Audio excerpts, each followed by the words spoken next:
Welcome, everyone. This is your friend, the DN What If, here with another exciting fanfiction. Today, we're diving into the story of What If Deku Woke as Rito and Changed to Loveru? If you enjoy this video, don't forget to hit that like button and subscribe for more fanfiction content just like this. Now, let's get started with the fanfic. Chapter 1. Thank You for Dying, Come Back Soon. Brotherhood. And, rewritten chapter, 10/21/2023, My Little Brother is an S-rank villain for fun. This story will contain images, GIFs, and videos edited in order to guarantee a better immersion. My Chaos Academia, Brotherhood. Chapter 1. Thank You for Dying, Come Back Soon. Come on, kill the protagonist. I exclaim irritably, throwing popcorn at my television screen, watching as the villain on duty is unable to defeat the protagonist, who lies defenseless on the ground. He is right in front of you. Break his neck, shoot him. Do something. I growl on the edge of my seat only to be disappointed to hear the villain explain his evil plan. Red flag. Needless to mention, conveniently after that, the protagonist had a motivational flashback, allowing him to defeat the villain against all odds. And once again everything is under control thanks to the power of love and friendship. Total disappointment. Cliché. I boo, pointing my thumb down as if I were a Roman emperor sentencing the episode one just watched to death. 95% of shonen anime are the same. Especially My Hero Academia. How can villains be so incompetent? The protagonist should have died in the first season at most. Stupid plot armor. I'm sure I'd make an even better villain. Ha! I exclaim happily with a small shark smile spreading across my face, grabbing the remote and randomly tuning to another channel. Diplomatic tensions between East and West continue to rise as more world powers begin to deploy troops to their borders. I'm not interested. The United Nations UN will hold an emergency meeting in the coming hours. Meanwhile, North Korea and China have promised strategic support to Russia in order to maintain stability in the region. Boring. Experts assure that the risk of a large-scale military conflict is practically zero. However, some service stations and supermarkets have been overcrowded, causing a considerable increase in the price of gasoline and toilet paper. I turn off the TV with a small sinking feeling in my stomach before shaking my head quickly. The news is very sensational and depressing nowadays. I murmur thoughtfully. I'm sure all this unnecessary drama will be resolved in a couple of days, some agreements here, other agreements there, and a handshake for the cameras. Stupid adults don't learn anything from movies and animes. Much less from the mistakes of the past. They are only interested in money regardless of the damage they cause to others. Either way, it's not like I can do anything about it. But that won't affect my mood. Because today is a very special day for me. Today my parents are returning home after a long business trip around the country to celebrate my fantastic 13th birthday. And with them, but no less important, is my birthday gift. A new and improved science kit, with which I plan to get into a lot of mischief without anyone catching me. Despite being just a kid, I am very cunning and maybe a little manipulative. I can't help it. I love chaos. Sometimes a child just wants to see the world burn. I blame TV and video games for that. I'm just a poor victim of the system. Or that's what I always tell my traumatized school counselor, hee. Although unfortunately, my intelligence is nothing compared to that of my favorite character from the anime One Punch Man, Child Emperor. What envy! It would be really awesome to build my own giant robot and unleash chaos around me. It's not bad to dream, but I must consider reality. I still have a long way to go. A couple of hours later. Why the hell are they taking so long to arrive? My parents should have arrived by now. I mutter, pacing back and forth in front of a small birthday muffin I made myself with an excessive amount of sugar and sweets. Like any other child, I am addicted to sweets. Sugar is like my caffeine and my source of energy. I should call my parents, but that would make me look weak and desperate. So I just grabbed my phone and started scrolling through YouTube in order to calm this growing feeling in my chest. Today we will throw a Lamborghini from a plane into an erupting volcano. Bia, skibbity dopey yes. Is not fake. Doomsday is near. World War III is near. But first, subscribe to my channel too. My search was interrupted by a pop-up screen. It was a video call from my parents, which I did not hesitate to answer as a small smile spread across my face. "Hello son, your father and I are stuck in traffic still far from home. People are a little paranoid after the airport's closed." My mother says calmly as the blaring of car horns is heard everywhere, causing my smile to slowly disappear. "Step aside or I'll step over you. Idiot." I hear my father exclaim threateningly before he realizes that he is on a video call. Hello champion. You should see all these people hoarding toilet paper like it's gold. I'm sure you'd love it," he says with a small knowing smile before the communication suffers a little interference. Possibly the communications are saturated due to the commotion created by the stupid politicians after competing to see who can urinate the furthest.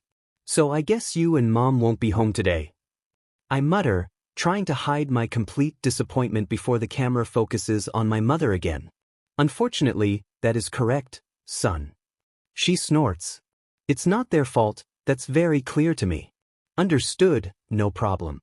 I'll be fine," I respond quickly, forcing a small smile as I clench my fists, and my right eyelid trembles slightly unconsciously. Although I would never admit it out loud. I hate being alone.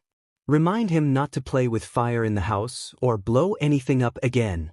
I hear my father whisper as the interference gets louder. "Your father sends his regards, we love you." What is that in the sky? Is that a plane? Maybe a bird? They murmur among themselves, forgetting to hang up the video call while they look at the sky through the vehicle's windows before everything lit up strangely quickly and the communication was abruptly cut off. Possibly it was just a silly traffic accident in the distance. No signal, no internet. Immediately afterward, I grit my teeth in frustration and quickly put on my headphones at full volume, playing a random selection of my favorite music before lighting the small candle and holding my small birthday muffin in my hands. I just need to release my frustration. Today was supposed to be a special day for me, and it was ruined because of the decisions of a group of stupid adults. I just want to scream and insult everyone. I need to go to my happy place. Then I opened the door to my apartment and ran to the top of the building where I live while I ignored everything that was happening around me. Typical childish tantrum. Or that's what I wanted to believe.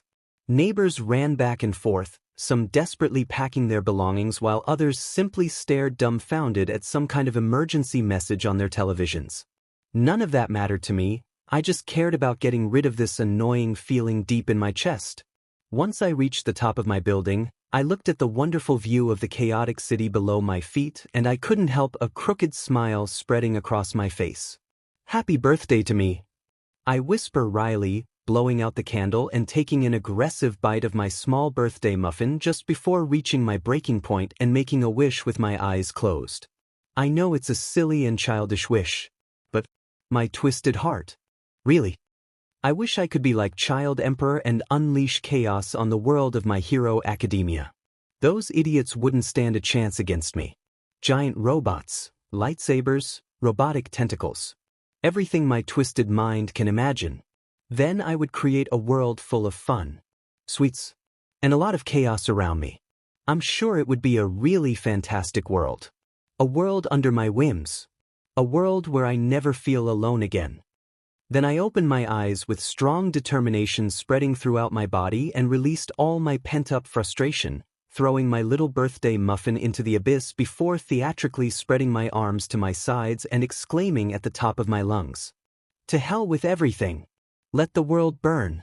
Let everything burn! Let it burn! Mwaha!"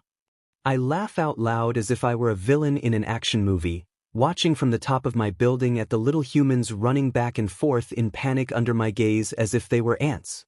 "Insects," I whisper cheekily, crossing my arms and doing my best imitation of a certain anime character.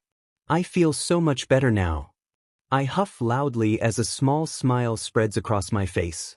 I really needed that. I hope no one heard me scream because that would be very embarrassing. Also, I hope my little muffin didn't cause an accident down there. What's the worst that could happen? I can't wait to grow up and see what the future holds. Then suddenly my headphones started playing the opening of My Hero Academia number 3 at full volume just before a powerful light covered a large part of the city and everything began to shake violently. My eyes widen in shock and my heart begins to beat dangerously fast as a feeling of doom and fear quickly spread throughout my small body. Hot. Very hot. Radioactive, radioactive, radioactive. Click here to play video 1. Radioactive, radioactive, radioactive. My eyes widen in shock as I take a deep breath and quickly scan my surroundings on high alert before looking down at my trembling hands. I died. Hell, I'm pretty sure I died from a nuclear explosion. This time the adults had really ruined everything. My family was taken from me. My dreams were taken from me. My future was taken from me. Where I am? I ask confused, trying to reorganize my thoughts as I observe a huge and strange office around me, decorated with balloons and a colorful poster. Happy fatal birthday. What the hell? Welcome to the Reincarnation office. A voice exclaims happily from all directions, taking me by surprise just before a small figure quickly materializes in front of me. My name is Gil. A little boy exclaims as confetti begins to fall on us. What a coincidence, he looks a lot like. Is he cosplaying? Because that would be the least strange thing about all of this. And I am a god of reincarnation. He says with a small nervous smile, materializing a huge book in his hands before beginning to read some sort of guide. You must be very confused and scared. Please do not lose calm. I will be your guide in this difficult process and you must be very confused and scared. Please do not lose calm. Wait, I already said that, right? He stutters, looking nervously at me out of the corner of his eye. His lack of experience is evident.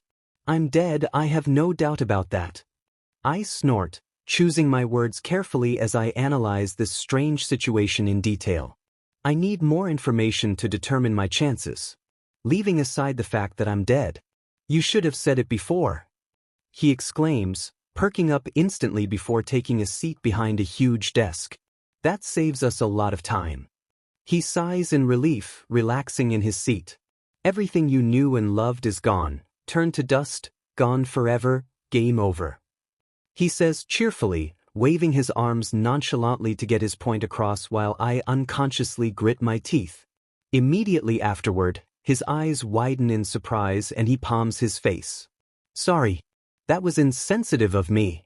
As you may have noticed, I don't have much experience talking to humans. Are you really a god? I couldn't help but ask. I need to know exactly who I'm dealing with and how I can use this situation to my advantage.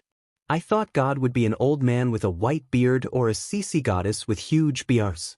Not a boy. I mutter thoughtfully, I need to get information out of him. If my theory is correct, he must be just it. Of course, I am a god. I recently passed the exam. I even got my own license.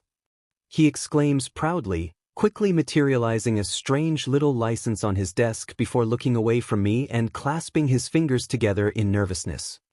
Click here to play image. Though technically, I'm a junior god in training.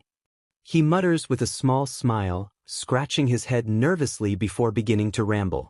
That explains a lot. Immediately afterward, a chill spreads throughout my body before a hand covered in gloomy darkness emerges from the ground and grabs my leg tightly. What the hell?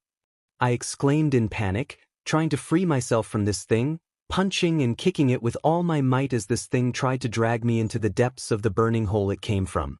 Am I being dragged to hell? I can't lose another one again. Bad demon. Bad. Gil exclaims, quickly materializing a sharp sword in his hands before epically leaping and slicing the monstrous hand in half. Stay away from my client.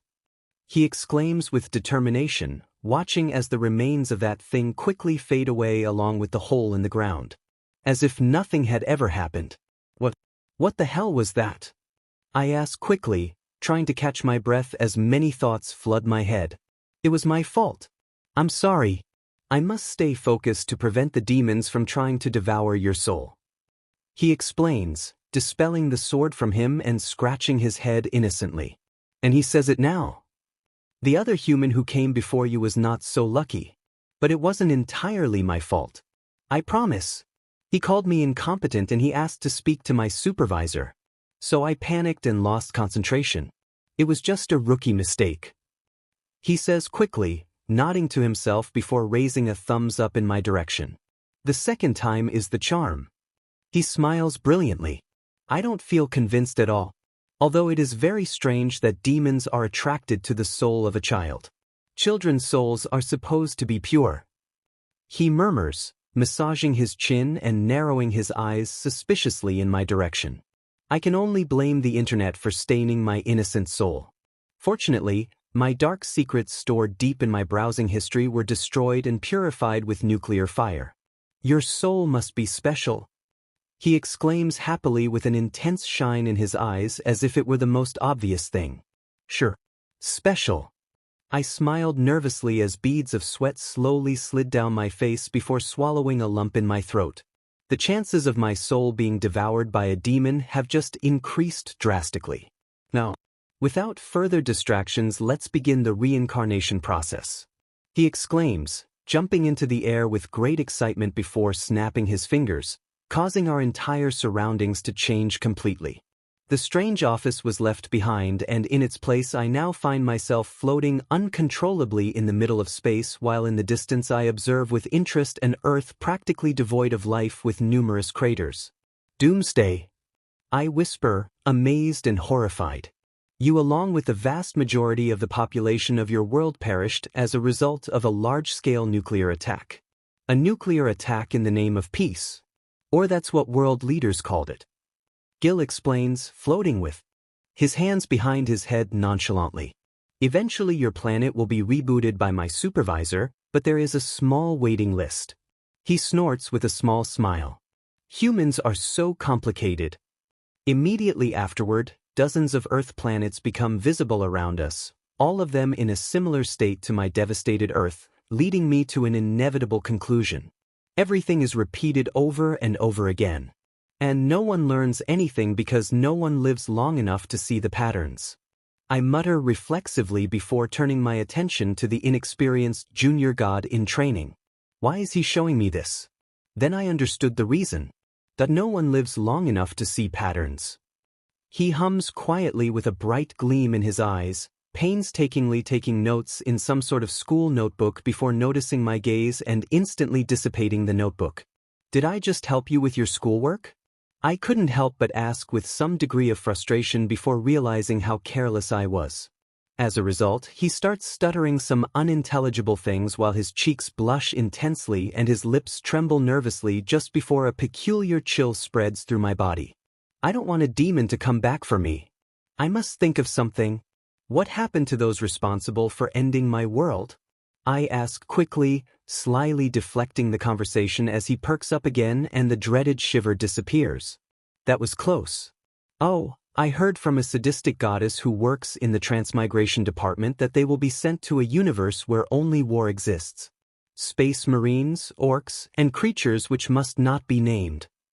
He responds energetically with a vicious little smile spreading across his face. There are fates worse than death. I almost forgot. Happy birthday, Fatal! He exclaims with great excitement, quickly floating in front of me before shaking my hands, causing our entire surroundings to change again in the blink of an eye. Thanks. I respond a little dazed, as my feet hit the ground again back in the strange office where it all began. You died right after making your birthday wish, so... He mutters, materializing a huge rule book in front of him before beginning to read aloud. According to Statute C-137, if a person dies from apocalyptic causes just after making a birthday wish, the god responsible must fulfill the last wish in accordance with the terms and conditions of the project, HBF, Happy Birthday Fatal.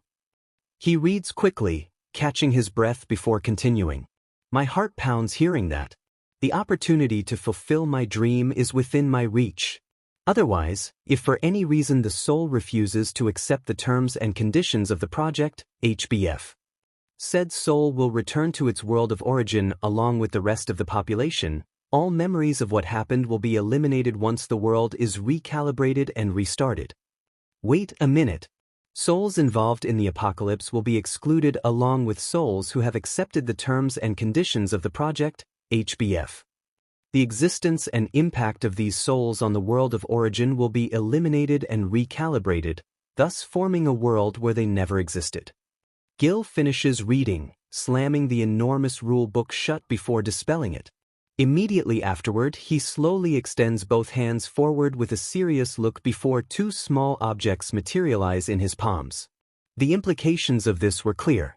In his right hand was a blue pill while in his left hand was a red pill. Make a choice. Human. If you take the blue pill, it means you reject the terms and conditions. You will return to your normal life without any memory of what happened, as stipulated in the rule book. Gil murmurs as he shrugs nonchalantly.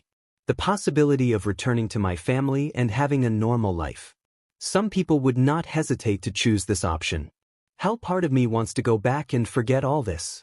But I know for a fact that adults will make the same mistakes again. In that dark world, my future will be sealed. If you take the red pill, you accept the terms and conditions. Your wish will come true. Adventure and glory like no other human child has ever experienced. He exclaims shamelessly with a shitty little smile on his face. My choice was obvious. I quickly extended my hand forward and took the red pill as my heart pounded and anticipation grew more and more within me. This time, I will not allow anyone to take my dreams away from me again. This time I will make the rules. So I slowly took the pill into my mouth, and just before swallowing it I was interrupted by a strange floating screen that suddenly appeared in front of me with a peculiar message. Service survey. Please rate the attention received from 1 to. Cool. This will be my first review. Gil exclaims in surprise before looking at me intensely with stars in his eyes. Please rate me before you swallow the pill. He exclaims impatiently. I guess this must be very important to him. At this, a small evil smile spread across my face as I held the red pill firmly between my teeth.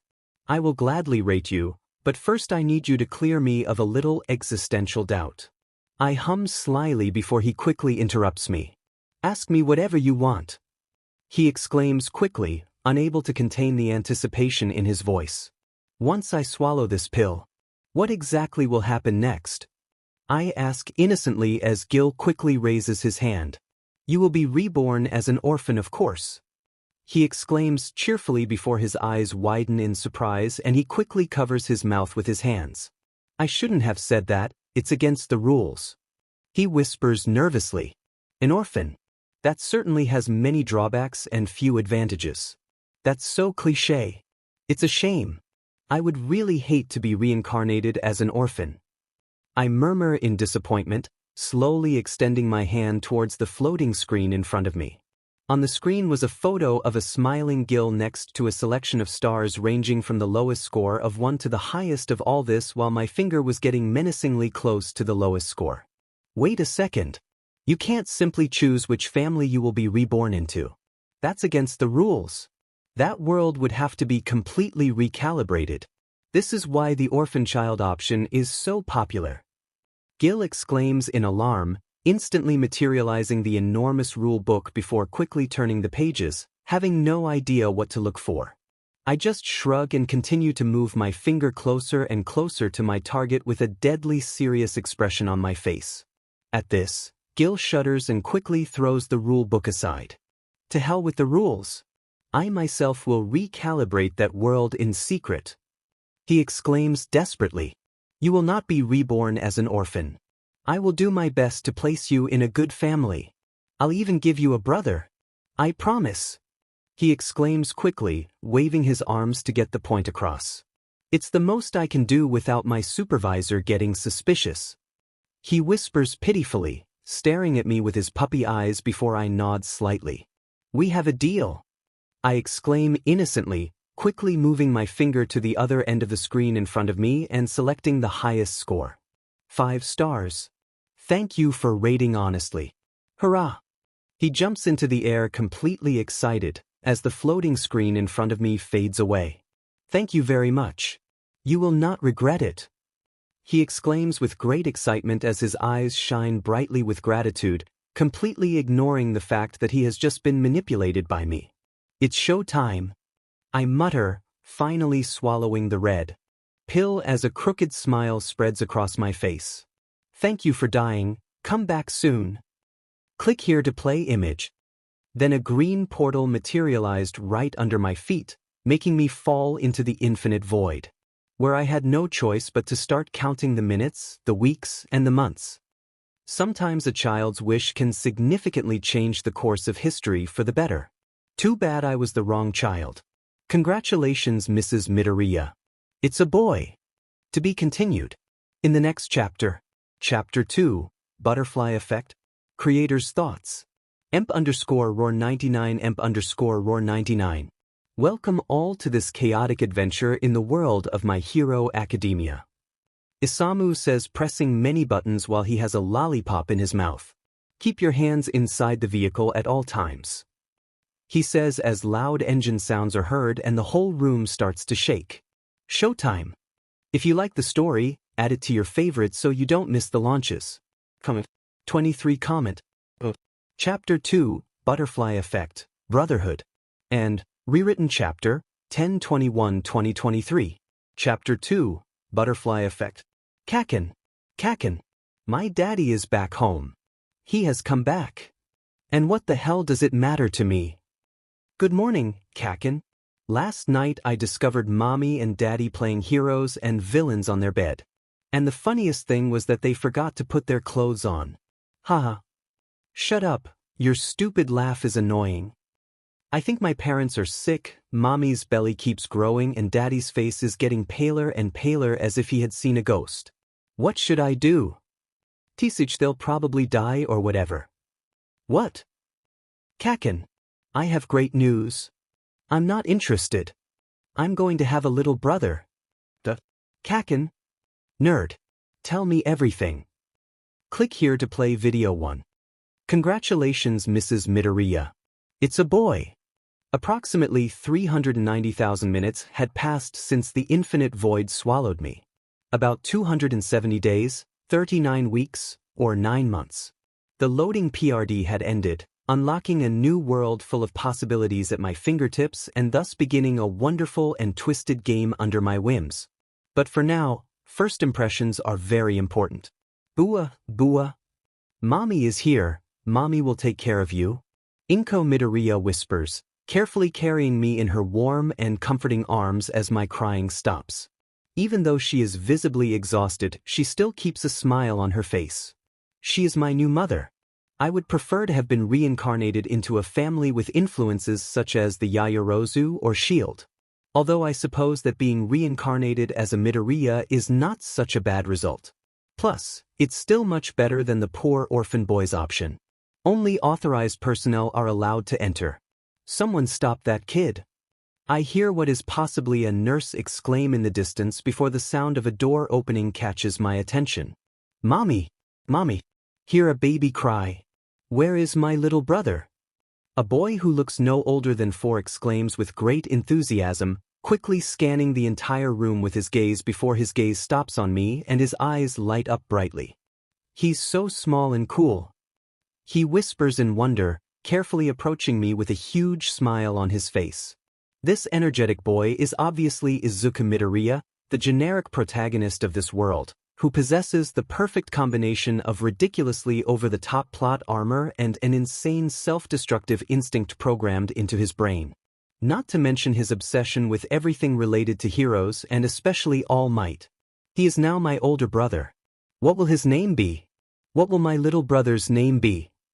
He asks, quickly, unable to contain the excitement in his voice. How about Mighty Baby? Captain Cookies? Or better yet, Super Little Brother? He exclaims with stars in his eyes. His name will be... Inko mutters thoughtfully before a strange glow illuminates her eyes. Anos Voldigode.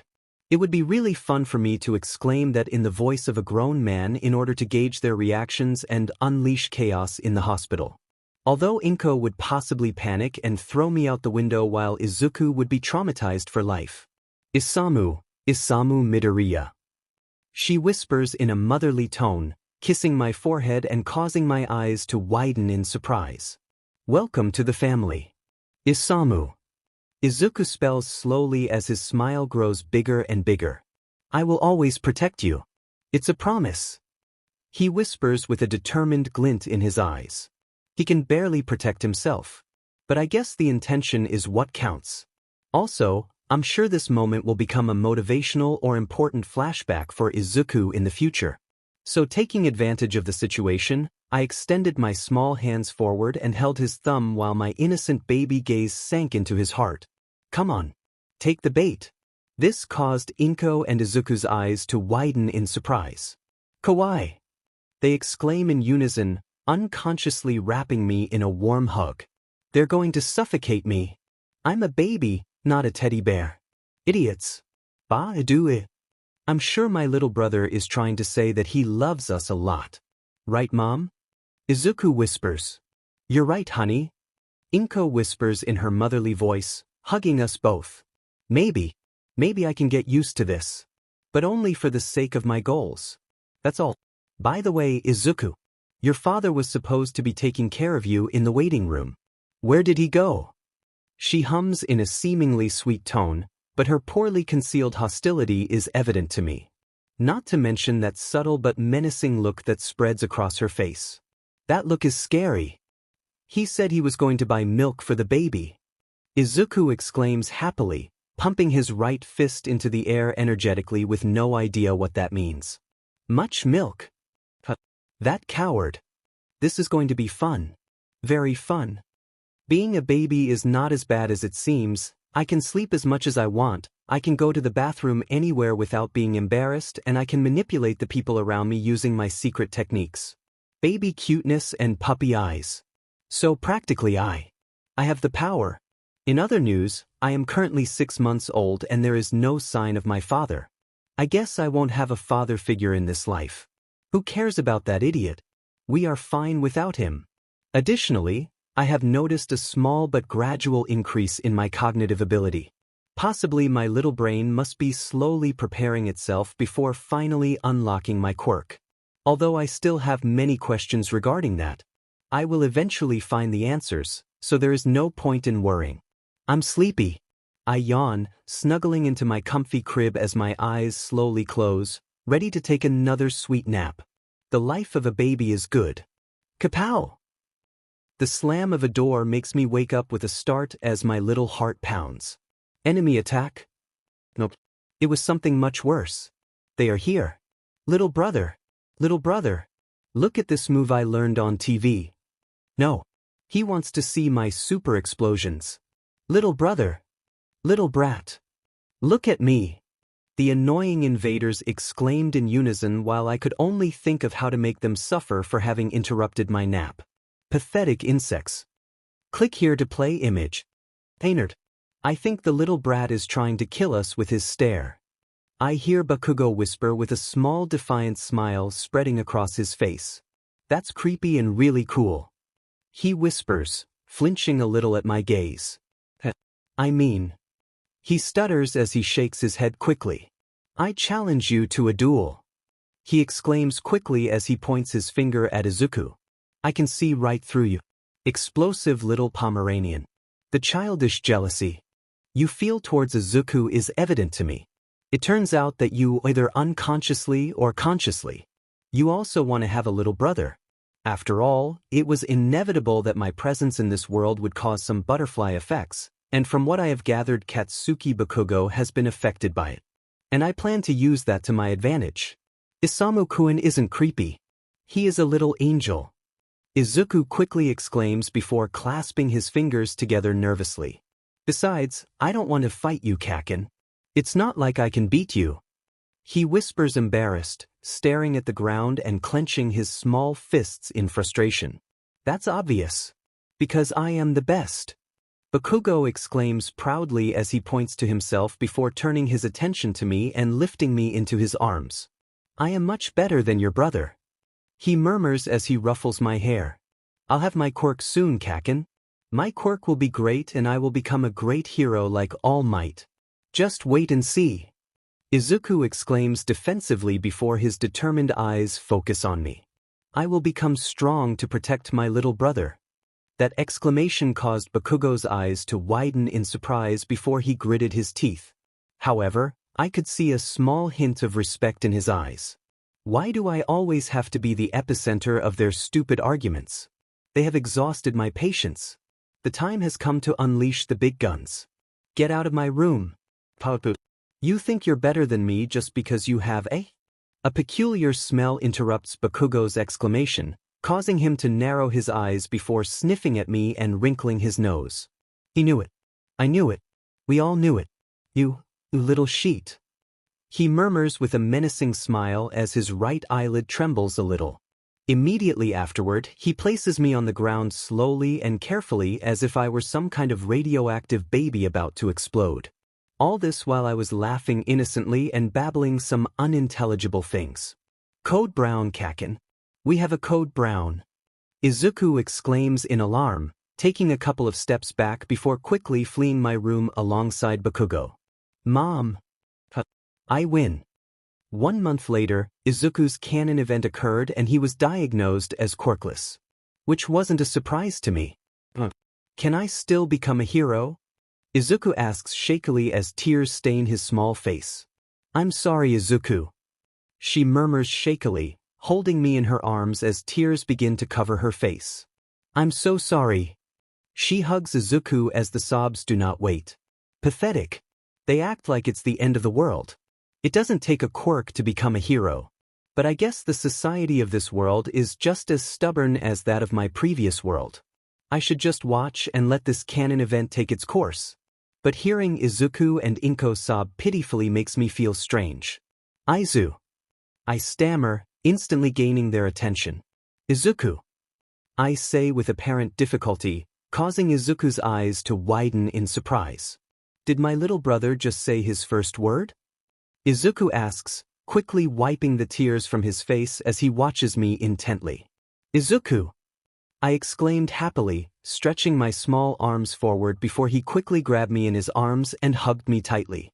My babies! Inko whispers in a motherly tone, holding back tears as she watches us with a small smile on her face. My little brother's first word was my name. Izuku exclaims, perking up almost instantly before a determined gleam spreads across his eyes. Definitely. I will definitely become strong enough to protect you. It doesn't matter if I have a quirk or not. This development is interesting. I know you can understand me, you smart little brat. Come on. Say my name. Kaken, don't pressure him. Bah. I told you, nerd. I'm much better than you at everything, even your brother knows it. Bak. Come on, little brat. Call me Bakavanaken. Baka.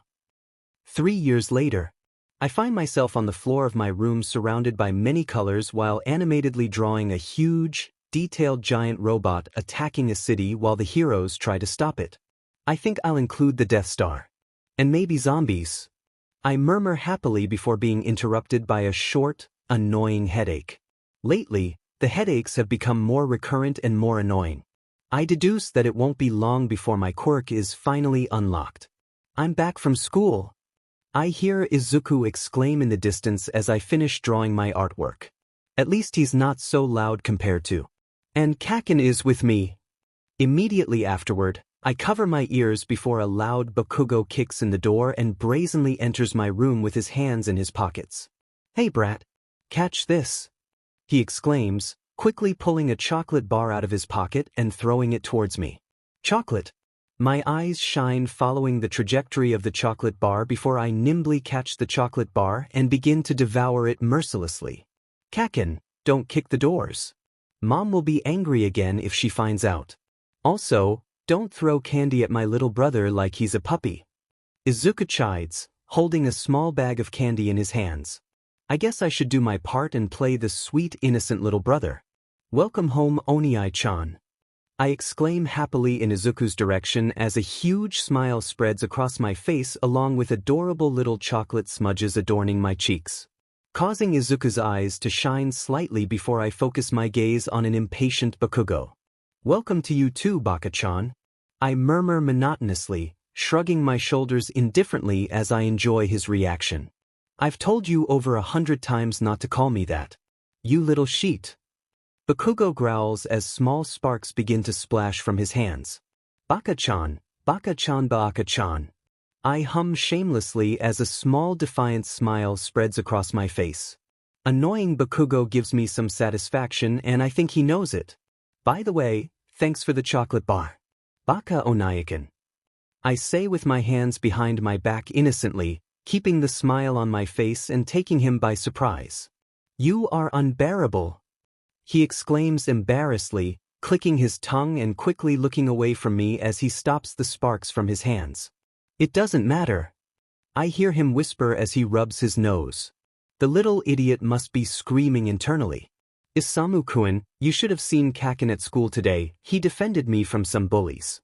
Izuku says energetically, raising his right fist in the air to drive home the point. He was so cool. Oh really? Did you defend my older brother? I ask with great enthusiasm as my eyes shine with little stars in them. Of course, some extras are no match for me. Bakugo states, sticking his chest out proudly as a small smug smile spreads across his face. You're like a hero, Baka Onayakan, I exclaim, raising my thumb in his direction as his eyes shine brightly. Manipulating them has become relatively easy for me. Bakugo is desperate for my approval since he sees me as if I'm the little brother he never had. Therefore, he feels obligated to defend Izuku from bullies in order to gain my admiration. Do I feel bad for manipulating them? Not at all. After all, this is a good result. For a greater good. I am the perfect little brother and an excellent manipulator. A few hours later. This video game SEKS. Bakugo growls after losing to me again in a fighting video game. In a way he is right. I have realized that the video games developed in this world are rubbish and are far behind those of my previous life. Technology has certainly stagnated in this world since Quirks appeared. Maybe Dinner is ready, children. I have prepared a delicious Katsudon. Inko's exclamation in the distance interrupts my thoughts and catches our attention. Yeah. Katsudon. Izuku exclaims happily. Katsudon is clearly his favorite food.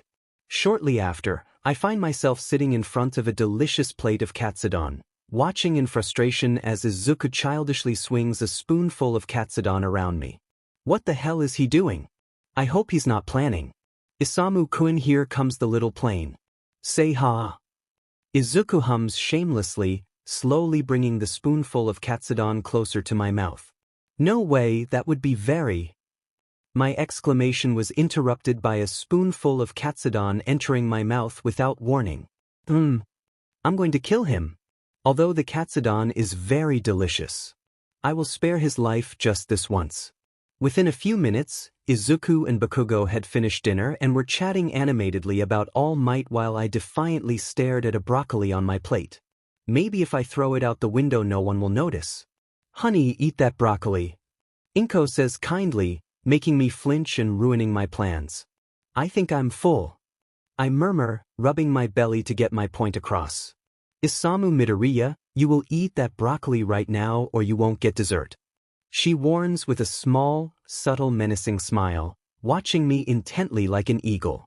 Red flag, she said my full name and threatened to take away my dessert. She is evil. Yes, Mom. I exclaimed quickly, bringing the disgusting broccoli to my mouth before swallowing it with a disgusted expression on my face. It's not that broccoli is poisonous. You little fool. Bakugo mutters, mocking me while Izuku and Inko snicker. Immediately afterward, I was assaulted by a recurring and annoying headache, but unlike the previous ones, the pain began to increase more and more in intensity until it became a powerful headache. Ouch! I exclaim involuntarily, holding my head with both hands as my breathing becomes erratic. Little brother. Brat. What the hell? Spit out that broccoli right now. My baby. My quirk had awakened. Click here to play GIF. Then a small crooked smile spread across my face as my vision darkened and I slumped against the table dramatically to the horror of those present. This world is not prepared for what is coming. The fun has begun. To be continued. In the next chapter. Chapter 3, Intelligence Boost. EMC2. Creator's Thoughts. EMP_ROAR99 EMP_ROAR99. And, rewritten chapter, 10/21/2023. 12 comment. Chapter 3, Intelligence Boost. EMC2, Brotherhood. And, rewritten chapter, 10/21/2023. Chapter 3, Intelligence Boost. The overload on my small brain caused me to go unconscious for a few minutes before I was taken to the hospital where a sleepy doctor would run some tests on me. Normally quirks awaken from the age of 4, however, a premature awakening is not uncommon, as is the case with your son. The doctor monotonously explains to Inko before yawning. Has my baby awakened his quirk? But I would have noticed if he. She asks, confused and shocked before the sleepy doctor interrupts her ramblings. Quirks can manifest themselves in different ways. Children can develop mutations related to their parents' quirks or simply have no relationship with them. It all depends on the genetic lottery. He explains, waving his hand dismissively.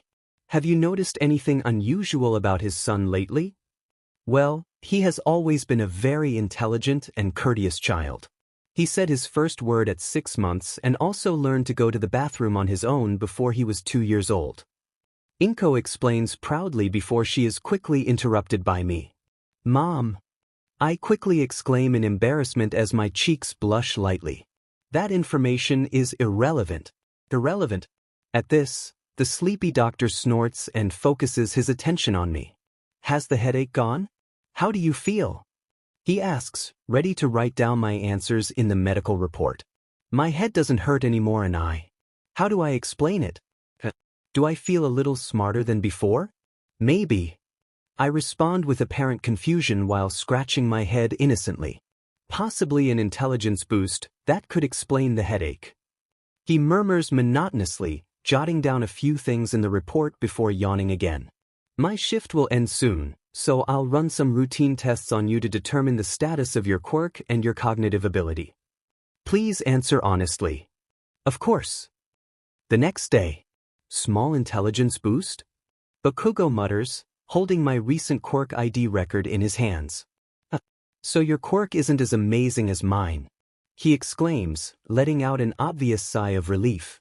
The little idiot was actually afraid that my quirk was better than his. But I guess with your brain you should be able to run my hero agency in the future. He declares, bragging and giving me a firm pat on the back. Don't say those things, Kaken. My little brother can still become a cool hero. There are many heroes who use cunning and gadgets to capture villains like Eraserhead or Sir Night Eye. Izuku quickly intervenes, grabbing my right arm and trying to pull me away from Bakugo. His ID says that he can only use his quirk for a short PRD of time before suffering headaches. So it's my duty to teach him how to fight. Bakugo exclaims, grabbing my left arm before he and Izuku exchange a rivalry look as if they were shooting lightning bolts at each other. Then the idiot started pulling me by my arms. I'll teach him to fight. I'll teach him to analyze heroes and quirks. Stop, you're hurting him. They exclaim in unison before their eyes widen in surprise and release me instantly. At least they have some common sense. A few hours later in the privacy of my room. Small intelligence boost. I hum, staring intently at my quirk ID record as a small crooked smile spreads across my face. I won't let anyone take advantage of my quirk except me. If the Hero Public Safety Commission finds out about my quirk's true capabilities, they will do whatever it takes to wrap their claws around me. Not to mention that All for One and Nizu would definitely take an interest in me, whether to manipulate me or study my brain. However, in the eyes of society, I am just an ordinary child with a small boost of intelligence that makes me a little smarter than other children my age. And no one would be able to suspect that behind my innocent smile hides the mastermind of what is to come, whether for better or worse. Click here to play GIF. 3 months later. The night in the city is dark and stormy. The vast majority of the inhabitants sleep peacefully without having any idea of the dangers that lurk in the shadows of the dark streets of the city of Mizudafu. It's a perfect night to test some of my latest and possibly dangerous gadgets in a controlled environment. So I'll use some guinea pigs while I enjoy the show and gather information. Field test number 5 begins. I hum happily, pressing a sequence of keys on my apparent toy laptop, which has been subtly programmed by me to perform more complex actions. So I continue pressing a careful combination of keys until finally, I press the key with the picture of a train. Train, the train goes choo-choo, train. My toy laptop announces childishly as I hack into the security cameras in the area and infiltrate the depths of my target cybernet. Security breach. Remote access to ATM-B, executing commands. Full access granted. My Quirk really is terrifying and fantastic. That message on our phones was real. This will definitely be our biggest robbery. Guinea pig number 1 exclaims in shock, as the ATM I hacked rains money on him and his small group of accomplices. They have taken the bait. Quickly, let's take all the money we can and get out of here. Guinea pig number 2 exclaims nervously, quickly picking up as much money as he can off the ground as a deranged grin spreads across his face. This is too easy. Something is not right. Guinea pig number 3 murmurs suspiciously, focusing his attention on a curious stuffed bear lying on the floor next to the ATM. At this, the teddy bear's chilling red eyes light up as I activate the intercom hidden inside. Exactly, superstar. I exclaim in a slightly robotic and childlike tone thanks to a small tweak to the intercom as their shocked gazes quickly focus on the teddy bear. In exchange for this wonderful loot, you have all become my guinea pigs. That is why you guys must try my toys or you'll go to jail. It's the law of equivalent exchange. I exclaim happily as they tense up. This isn't a FNG game. Guinea pig number 3 exclaims angrily, forcefully kicking the teddy bear into a nearby wall. Oh really?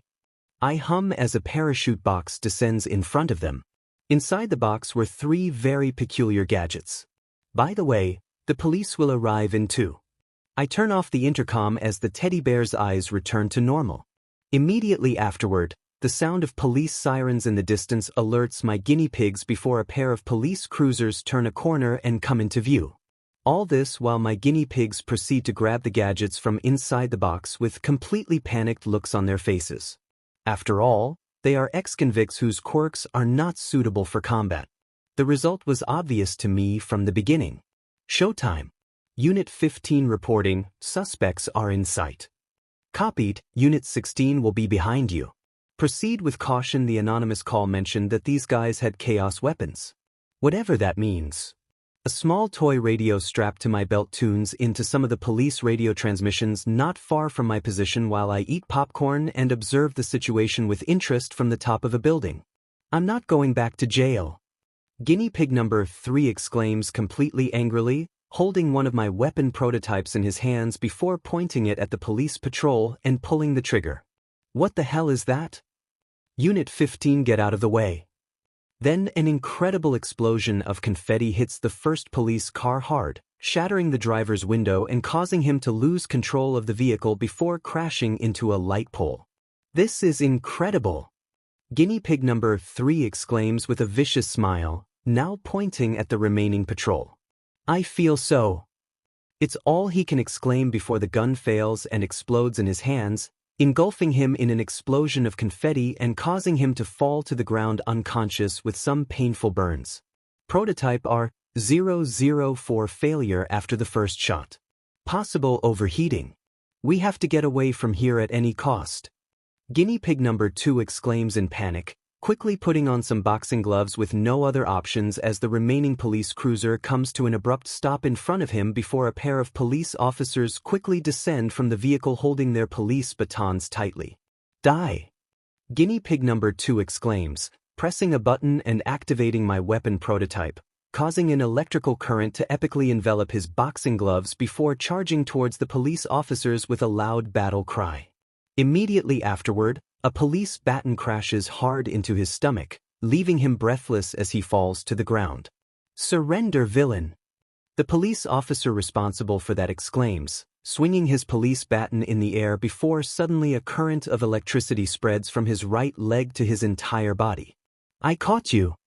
Guinea pig number 2 whispers ominously, holding his opponent's leg tightly before a short circuit causes him to be affected by the electricity as well. High voltage, ah! High voltage! Those affected exclaim in unison before the batteries that powered the rudimentary power source run out, and they are left unconscious under the horrified gaze of guinea pig number 1 and the remaining police officer. Prototype H001 overloaded. The poor quality of materials severely affects performance. Don't try anything strange. The remaining police officer exclaims in alarm, drawing his weapon as his breathing becomes erratic. "Demon!" Guinea pig number 1 exclaims, forcefully kicking a strange soccer ball towards the police officer, causing this prototype to burst into smoke, quickly engulfing the entire area in thick white smoke. "This is my chance. I must escape." Cough, cough. He begins to cough violently along with the police officer before eventually, the indisputable sound of 2 bodies hitting the concrete reaches my ears. Prototype K007 successful failure. The chemical combination of the smoke still needs to be refined to avoid poisoning and unconsciousness. A gas mask will be very useful to me in the future. Field test number 5 ends. I exclaim happily, satisfied with the results obtained as I put my toy laptop in my backpack and begin to return home. It would be really troublesome if Inko or Izuku found out that I sneaked out of my room window. I still have many things to improve and implement in future prototypes, but good quality material is a frustrating limitation. Until now, most of my prototypes have been built with scrap metal that I found on Dagoba Beach. If I really want to implement my most complex plans, I need a lot of money. An amount that is simply impossible for a child to reach without raising suspicions. I need connections. But I have to be very careful. One wrong step and everything will end very badly. The future will definitely be fantastic. Haha. POV third person. A couple of hours later at the police station. Police Detective Naomasa Tsukachi was tired and very frustrated, pacing back and forth in his office while some of his subordinates watched him worriedly from a distance. It was supposed to be a perfect, peaceful night. I had just finished my paperwork and was ready to return home where I planned to sleep peacefully for a few hours. But everything fell apart because of that mysterious anonymous call. He mutters irritably as he focuses his attention on a new and enormous mountain of paperwork piled up on his desk. "Tamikawa, do we have new information regarding the origin of the anonymous call?" he asks, focusing his gaze now on his loyal subordinate Sansa Tamikawa, who lies obediently by the door to his office holding a curious teddy bear as part of the evidence. It was impossible to determine the origin of the call, detective. However, it appears that the call gave notice of the ATM robbery even minutes before it occurred. Tamikawa murmurs with a slight hint of concern before a serious expression spreads across his feline face. "It was premeditated." "I thought so." Naomasa huffs as he tries to tie up the loose ends. As a result, a police patrol was rendered inoperative, 3 police officers were injured, and the small-time villains responsible were no better off. He murmurs, approaching the window with his hands behind his back as he gazes at the seemingly peaceful night sky of the city. "Detective, I must highlight that the strange weapons found at the crime scene appear to have been handcrafted while the security cameras in the area only captured static." Tamikawa says calmly as he comes to an inevitable conclusion. "This just means that. It means we'll need more coffee." Naomasa states seriously as a sinking feeling spreads throughout his body. The masterminds of a crime who hide their tracks very well always tend to be the most dangerous. Without anyone noticing, the red eyes of the teddy bear in Tamikawa's hands glowed menacingly for a small fraction of a second. A few days later, a newly formed company called Cognito Incorporated launched a video game for sale in the main application stores of many electronic devices, taking children, young people, and some adults by surprise. After all, it was something never seen before in this world. Therefore, the success of the video game was immediate. Meanwhile, inside a gloomy bar, Kurojiri watched his young MSTR with concern. "HA!" Tamura Shigaraki exclaims in alarm, dissolving another gamepad in his hands as his heart beats rapidly. "DMN. This time the energy ran out and that thing killed me." He mutters quickly as a crooked smile spreads across his face, staring at a static-filled screen in front of him. "Maybe if I buy all the limited edition items in the store." He mutters reflexively, scratching his neck in frustration before his eyes light up. Kurogiri, I need another gamepad and one of Sensei's credit cards. Young Shigaraki, I think you should get some rest. That strange game seems to be affecting you. Kurogiri intervenes politely before being interrupted by Tamura. Shut up, Kurogiri, you wouldn't understand. But this video game is art. Art. Tamura exclaims with a vicious grin before a determined look spreads across his face. Kurogiri, don't interfere and give him everything he wants. It's the first time I've felt his determination burn like this. A thick voice hummed with interest through a small transmitter next to Kurogiri. Let's consider this as part of his training. Definitely. I will definitely survive the fifth night. The name of the video game was Five Nights at Freddy's.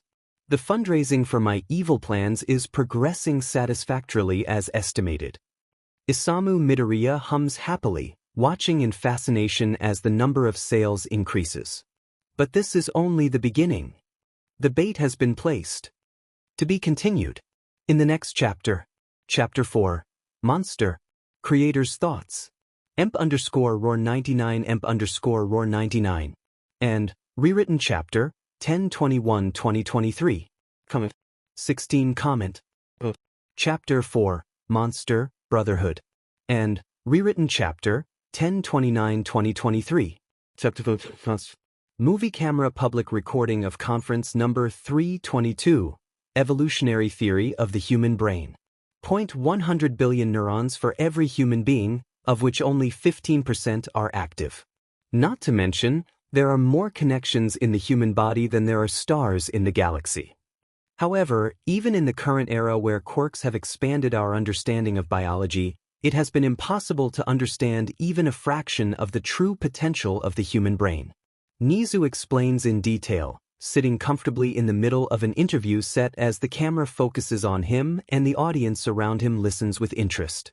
Given this, the person next to him adjusts his glasses and intervenes. More than 100 million babies are born every year. And according to some theories from my colleagues on I-Island, quirks become more complex with each generation. Around 100 million genetic combinations per year. Thousands of quirks related to the brain, and yet to date no important cases have been registered. David Shield gives his opinion as the camera focuses on him. At least not naturally. He adds silently, as he glances at Nizu out of the corner of his eye and nods respectfully. In conclusion, Nizu exclaims happily, taking a sip of the tea before continuing. The human brain has a gigantic information network to which there is almost no access. And it is only a little more developed than the brain of a primate. Haha. He laughs out loud as the show's host and the audience smile nervously. Mr. Principal, if I may ask a question. The host of the program intervenes. Of course. Nizu replies, taking another sip of tea nonchalantly. What could happen if, for some unknown reason, a person manifested a quirk capable of bypassing those limitations and managed to release 100% of his brain capacity? The host asks seriously. The 100%? Yeah. In a nutshell, that would certainly be fascinating. And terrifying. Very terrifying. Nizu muttered sinisterly with a strange glint in his eyes, possibly contemplating all possible scenarios as his teacup fell to the ground and broke into many pieces. Immediately afterward, a dead silence spread throughout the recording set, the host, the audience, the cameraman. All of them remained silent as they absorbed Nizu's words. Then David Shield, with a completely serious expression on his face, whispered what everyone present was thinking as the camera image zoomed out dramatically. A monster. Let's go to some commercials. Click here to play image. POV Isamu Midoriya. I watch with interest on my curious phone as the old recording I found on the internet ends abruptly, causing an action-thirsty smile to spread across my face. I'm sure Nizu and I would get along very well. Oh, I can't wait to build my own giant robot and challenge Nizu to a battle of epic proportions. But first I need a proper base of operations. The recurring intrusions into my room by Izuku and Bakugo have become a bit frustrating since I obviously have to hide my inventions to avoid suspicion. Unfortunately, the night before, The idiots crushed and rendered useless one of my prototypes camouflaged as one of my toys. Hours of effort and work went to waste in an instant, so one look from me was enough to make them flee my room. They will get what they deserve soon. Regarding my finances. Isamu-kun, stop playing with that toy phone and join your classmates. A kind female voice exclaims from the distance, breaking me out of my thoughts as I quickly hide my phone and stand up. I almost forgot. I'm in kindergarten now. Okie dokie, sensei. I exclaim happily with a bright smile, quickly joining a group of children my age and watching through the windows as a light rain falls on the playground. Then, under sensei's orders, we began to sing a silly children's song intended for rainy days like today. Right now I should be expanding my influence or designing twisted weapons that would strike terror into the hearts of heroes, instead of singing catchy nursery rhymes. But I must keep up appearances. It's a risk I'm willing to accept. Pitch pitch, chap chap, run run run. Sensei, take a chaos cookie. I exclaim happily, handing a cookie to Sensei while keeping an angelic smile on my face. After all, I'm her favorite student. This cookie is the perfect combination of sugar and cookie flour, not to mention the carefully calculated baking time along with the right amount of chocolate chips and lots of love. As always, it is very kind of you, little Isamu-kun. She responds with a small smile, biting and savoring the chaos cookie with delight. That cookie was very delicious. She murmurs, ruffling my hair before yawning and heading to the nap area. And of course, a pinch of a powerful sleeping pill. I think a little break wouldn't hurt. Children, be good while my eyes relax for a couple of minutes. Isamu-kun will be in charge in the meantime. She murmurs sleepily, lying comfortably on one of the futons on the floor before falling fast asleep. Okie dokie, sensei. I hum innocently as a small crowd of very curious and eager children quickly gathers behind me. Sensei fell asleep again. And she left Isamu-sama in charge. Hurrah! The crowd of little children exclaim happily behind me as I slowly.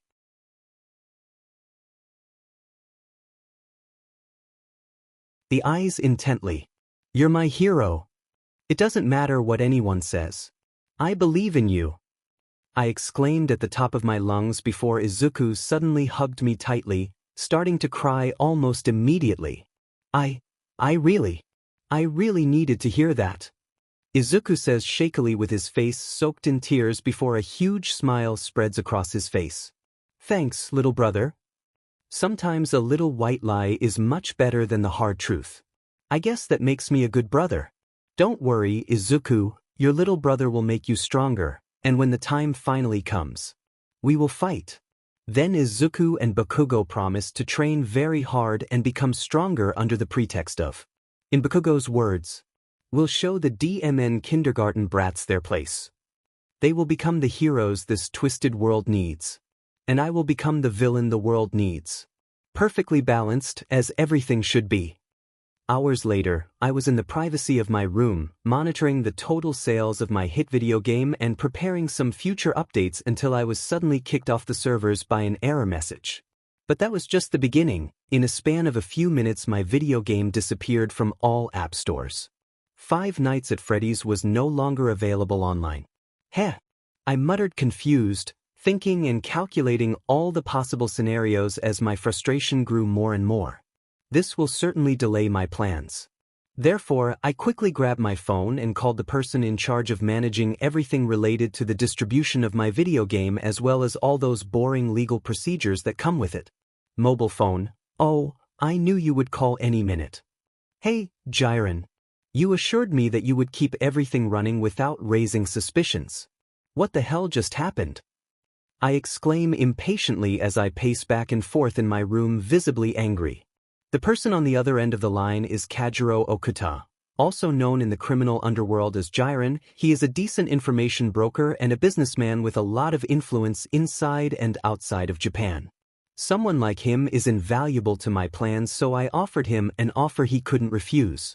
This is how Cognito Incorporated emerged, a small company initially dedicated to the development of video games that gained a lot of popularity with the launch of Five Nights at Freddy's. where Jiren obviously appears as a partner under one of his false names. Furthermore, he doesn't seem to care that I, a 4-year-old boy, have developed a complex video game and speak with a sophisticated and disturbing vocabulary as if I had gone to university. Surely he has seen many strange things throughout his life and this does not surprise him. So he refrains from asking questions. However, he is not stupid, he knows perfectly well the potential that our small company represents and that video game development is just the beginning of a future financial empire. Yes, about that. Does the term copyright sound familiar to you? Of course you do. You're a precocious know-it-all. It turns out that the success of the video game attracted unwanted attention from another competing company that also develops video games. They were very insistent on trying to buy our small company, so I politely declined all offers no matter how tempting they were. Then they threatened to plunge us into bankruptcy and buy out what was left of Cognito Incorporated. Therefore, they have used their influence and initiated a legal dispute over the copyright of Five Nights at Freddy's only to harm us and cripple our income. Behind the scenes, there is a lot more than just paperwork. That's how this charmingly shady world of business really works. I listened to Jiren explain calmly on the other end of the line as if all this were an everyday occurrence for him. Although I was a little surprised by the copyright dispute considering that I plagiarized the idea of my previous world since the video games developed in this world are garbage. Those BS artists just want to stall for time, falsely accusing us while the distribution of my video game is paralyzed, losing popularity and generating criticism among consumers. Adults really are pathetic. I wouldn't be surprised if this world eventually ends up like the last one. Consider it a lesson and accept it, kid. Click here to play GIF. Jiren, how long will it take you to solve this problem? I murmur monotonously. Although, unlike my previous life, let me make some calls and in a month at most the game will be back online and we will be generating excellent income again. Unless, of course, they drop the copyright dispute, which I highly doubt. This time I have the power to change the destiny of this twisted world. Jiren, I need you to get me some things from the toy store as soon as possible. And I'll also need explosives. A lot of explosives. And I plan to do it with a crooked smile on my face. I'm not supposed to ask questions. But what the hell are you thinking? Play a game. 2 days later. Does anyone know when the technician will arrive? The security cameras throughout the buildings still continue to fail. Right now, that's the least of our problems. Hey brat, I told you not to run. Guys, I need backup. The teacher has lost control of the children. I repeat, children are out of control. One of them even got into the ventilation ducts. Cool, the radio. Now I'm an underpaid security guard. Ha. Give it back to me right now, brat. Catch me if you can, loser. Who the hell authorized a kindergarten excursion to the facilities of a video game company? Because someone is going to be fired. An evil smile spreads across my face, listening through my toy radio to the transmissions of the building's security guards while I crawl through the ventilation ducts as if I were a spy kid. This is very exciting. Plus, everything is going according to plan. Step number 1. Corrupt the security system without raising alarms and extend a false invitation for an educational tour of the facilities of that DMN video game company. Heavy checkmark. Step number 2. Convince Sensei to accept the excursion invitation. The excessive insistence of the other children along with my all-powerful puppy eyes will be enough to break her will. Heavy checkmark. Step number 3. Pass the security check at the reception. No one should bother to search the backpacks of the defenseless kindergarten children, and in case I am wrong, they would only find some plush dolls in my backpack. Heavy checkmark. Step number 4. Manipulate bribe my chaos pups with lots of candy in a competition to show who can PSS off the most security guards while I take advantage of the distraction and sneak away pretending to be just another naughty brat. Heavy checkmark. Step number 5. In process. Pitch pitch, chap chap, run run run. I hum happily, taking out a small plush gesture-shaped doll from my heavy backpack before placing it next to a vent and continuing with my adventure. Then little by little my backpack became much lighter as I strategically hid my little plush toys throughout the upper floors of the building until I finally returned to the kindergarten children. And all you gremlins. Never come back. A security guard exclaims from a distance with his arms crossed. As expected, security has kicked us out of the building. You should see the gift I left in the bathroom. Loser. Sensei, I'm hungry. I'm sorry, I'm so sorry. They're usually good kids. POV third person. The next day in the Jiren office. What are you doing here, kid? Shouldn't you be at school pretending to be a normal kid eating snot or singing nursery rhymes? Jiren asks with a shitty little smile spreading across his face as he waves his hand dismissively, taking a seat comfortably behind his desk. What are you really planning, kid? He whispers, narrowing his eyes at the little uninvited guest. Don't worry, right now, everyone in the kindergarten is taking a nap, including Sensei. Isamu responds cryptically with his hands behind his back, observing the landscape of the busy city in detail through a huge window. My brother and his loud friend believe that a curse falls on those who unleash my anger, which is funny because I'm so angry right now. We have been attacked, our profits have been negatively affected, and consequently, my plans have been delayed. He mutters, pulling his phone out of his right pocket before slowly turning around. What do you mean by that exactly? I thought we had already discussed on the phone that. Jiren's words died in his mouth as a shiver spread throughout his body as he looked at Isamu's face. I will make this world my playground, and anyone who stands in my way will be crushed under my little feet. As if everything were a twisted video game where I have two options, win or lose. There is no middle ground.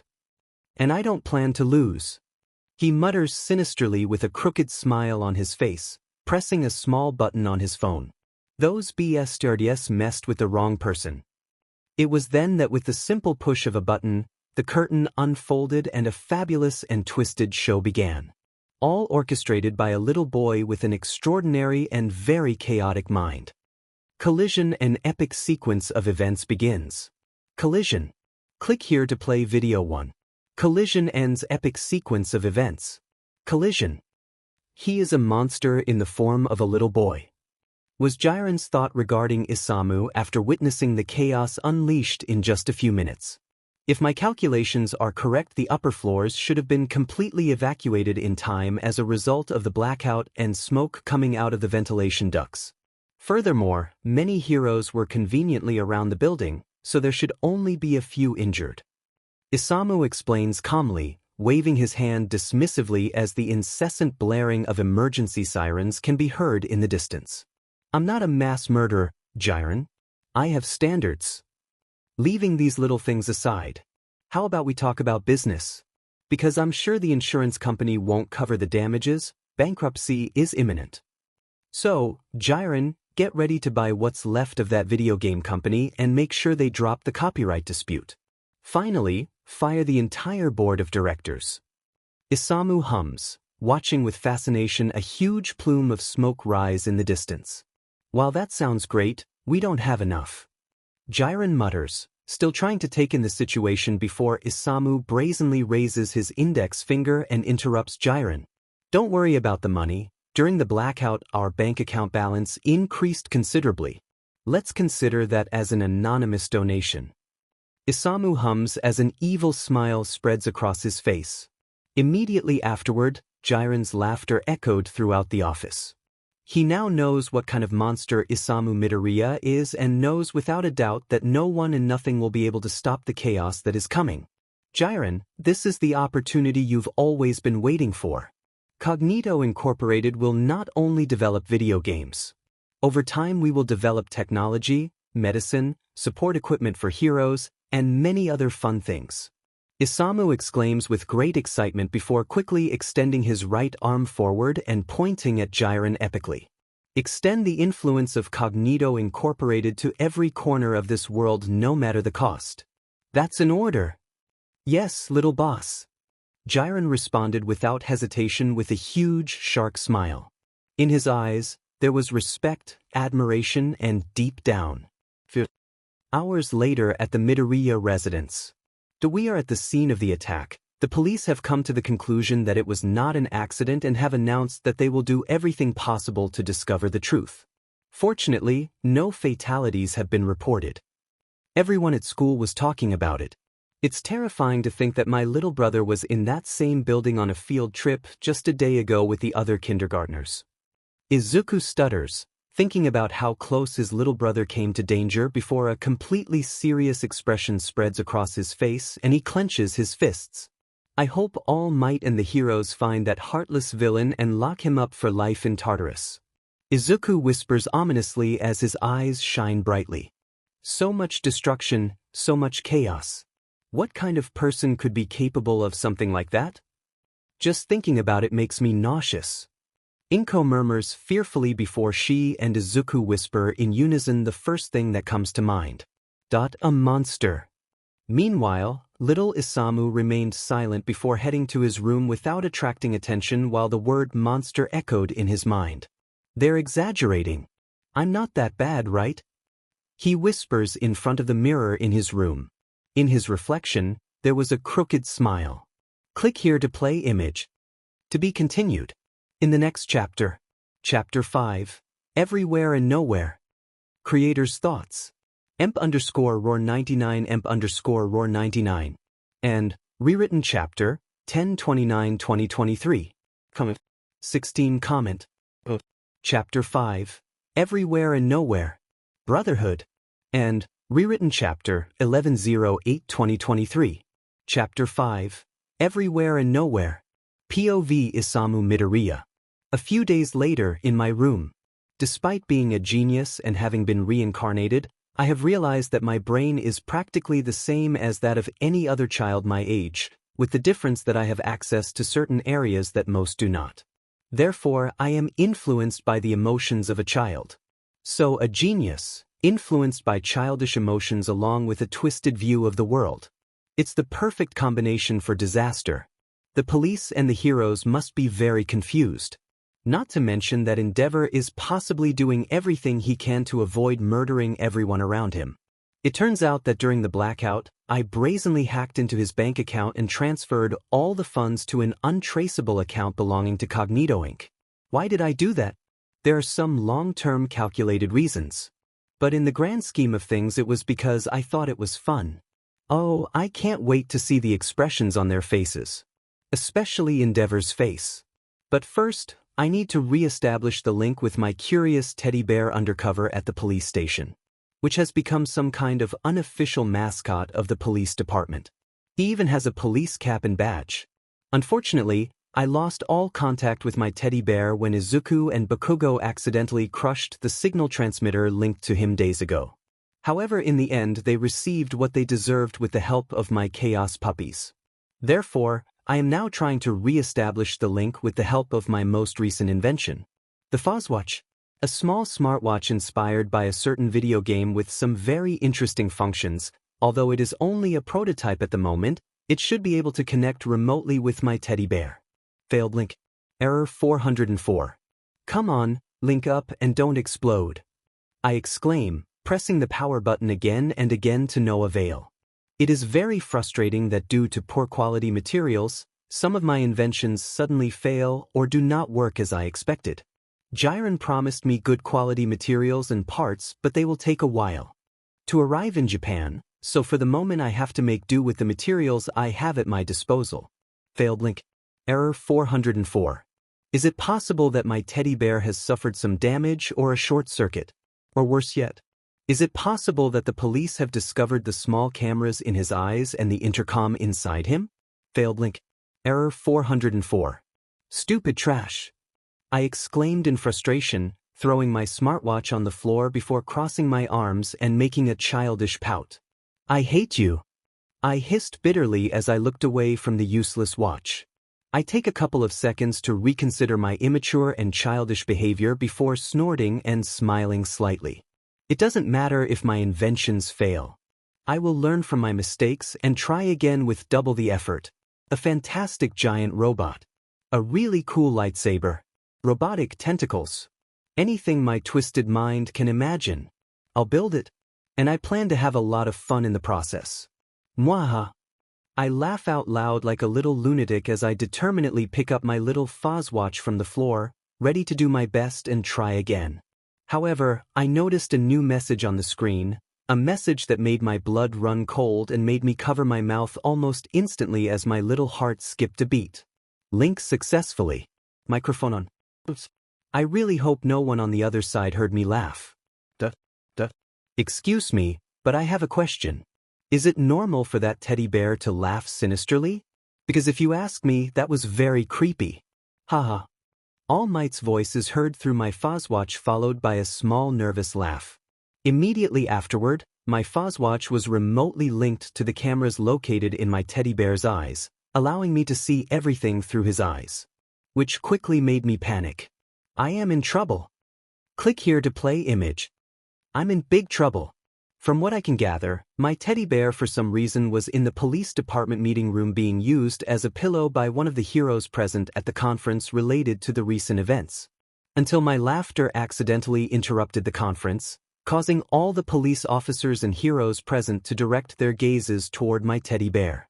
Among them, there are those who stand out.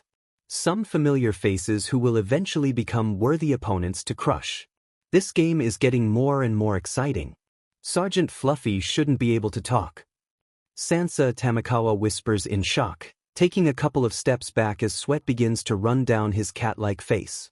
My makeshift pillow just came to life and interrupted my little nap. Tsukachi, is there anything we should know about this strange teddy bear? Eraserhead asks with an obvious hint of boredom in his voice, glancing sideways at my teddy bear. Generally, Aizawa would avoid participating in these types of meetings and getting involved in any situation that he considers problematic. I'm sure a certain white rat is involved in this somehow. We found that teddy bear near the crime scene of an ATM robbery gone wrong. The villains responsible blamed the teddy bear for manipulating them and giving them the strange weapons found at the crime scene. However, the accusations were classified as collective delirium and the case was closed shortly after. We never found the intellectual author of the crime. Detective Naomasa Tsukachi explained, possibly remembering some fragments of the strange interrogation before narrowing his eyes suspiciously. Who in their right mind would blame a teddy bear for masterminding a crime? The electrical system of the entire city was interrupted. The upper floors of a building in the center of the city completely disappeared.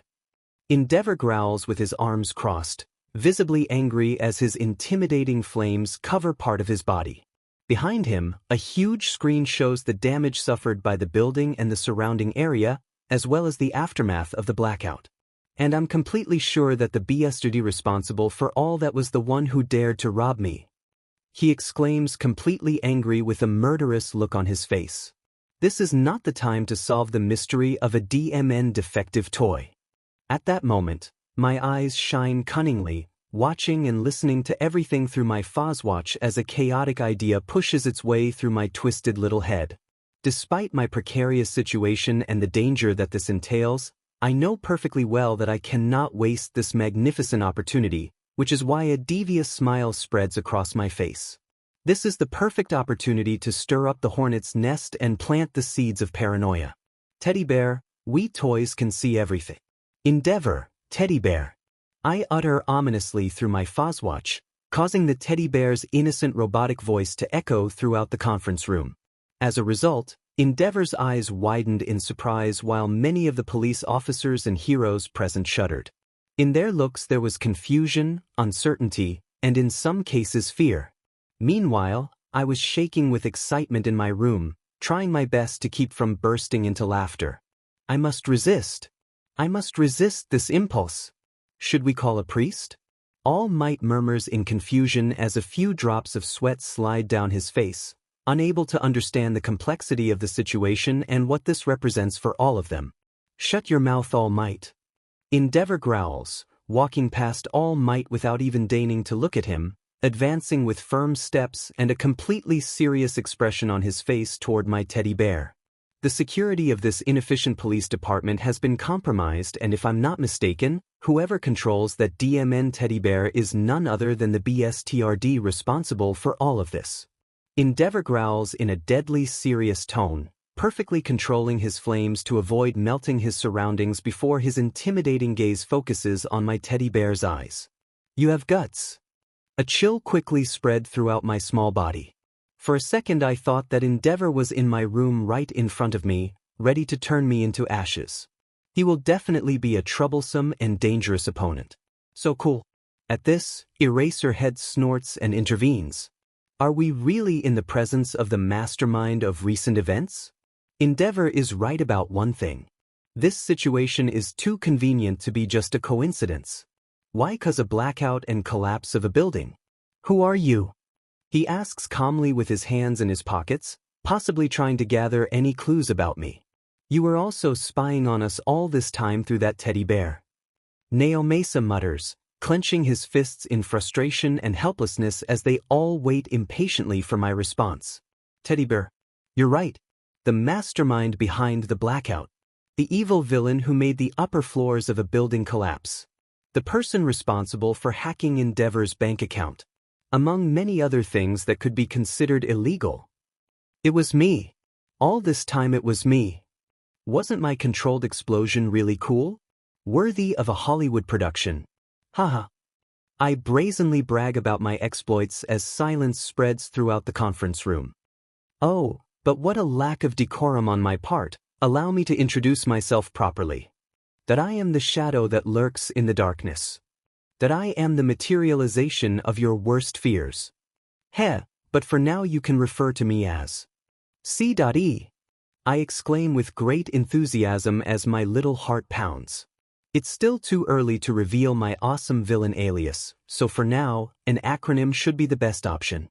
After all, I'd hate for the police and heroes to refer to me by some kind of boring, very generic alias. Pathetic. Endeavor mocks me, shaking his head from side to side as a smile that promises pain spreads across his face. You're just a pathetic villain trying to gain a little fame with some cheap tricks. A pathetic villain who will soon be captured by me or turned into ashes. He threatens, earning some disgusted looks from those present. Oh, very harsh words coming from someone who has lost his family due to his obsession with surpassing all might. This brings back good memories. Do you remember the mysterious fire at Sakoto Peak, where Toya Todoroki was last seen? I was there, Endeavor, watching the whole dramatic spectacle while I ate popcorn. In my previous life I watched the entire plot on my TV while eating popcorn, so technically I'm not lying. But they don't have to know that. Do you still think I'm just a pathetic villain? At that moment, all the police officers and heroes present in the conference room felt Endeavor's strong murderous intentions. It was evident on their faces. Eraserhead, stop Endeavor. Naomasa exclaims, pointing at Endeavor who had lost control of his flames. I'm sure my provocation has unleashed bad memories. Therefore, Eraserhead quickly activated his quirk and prevented Endeavor from unleashing hell and destroying everything, including the police officers and heroes present. Shota Aizawa. Do you remember Oboro Shirakumo? That fateful day. I was also observing. Everyone must evacuate the conference room right now. Naomasa exclaims in panic, watching Aizawa's shocked face as the police officers and heroes begin to evacuate the place. Aizawa's eyes reflected shock, anguish, and above all, anger. I will use my knowledge of the plot to my advantage and manipulate everyone, heroes or villains. They will all become my precious toys. Endeavor! Don't let yourself get carried away by anger. All Might exclaims before being abruptly interrupted by me. All Might. I also heard Nana Shimura's last words. She and all for one certainly put on a good show for me. So smile.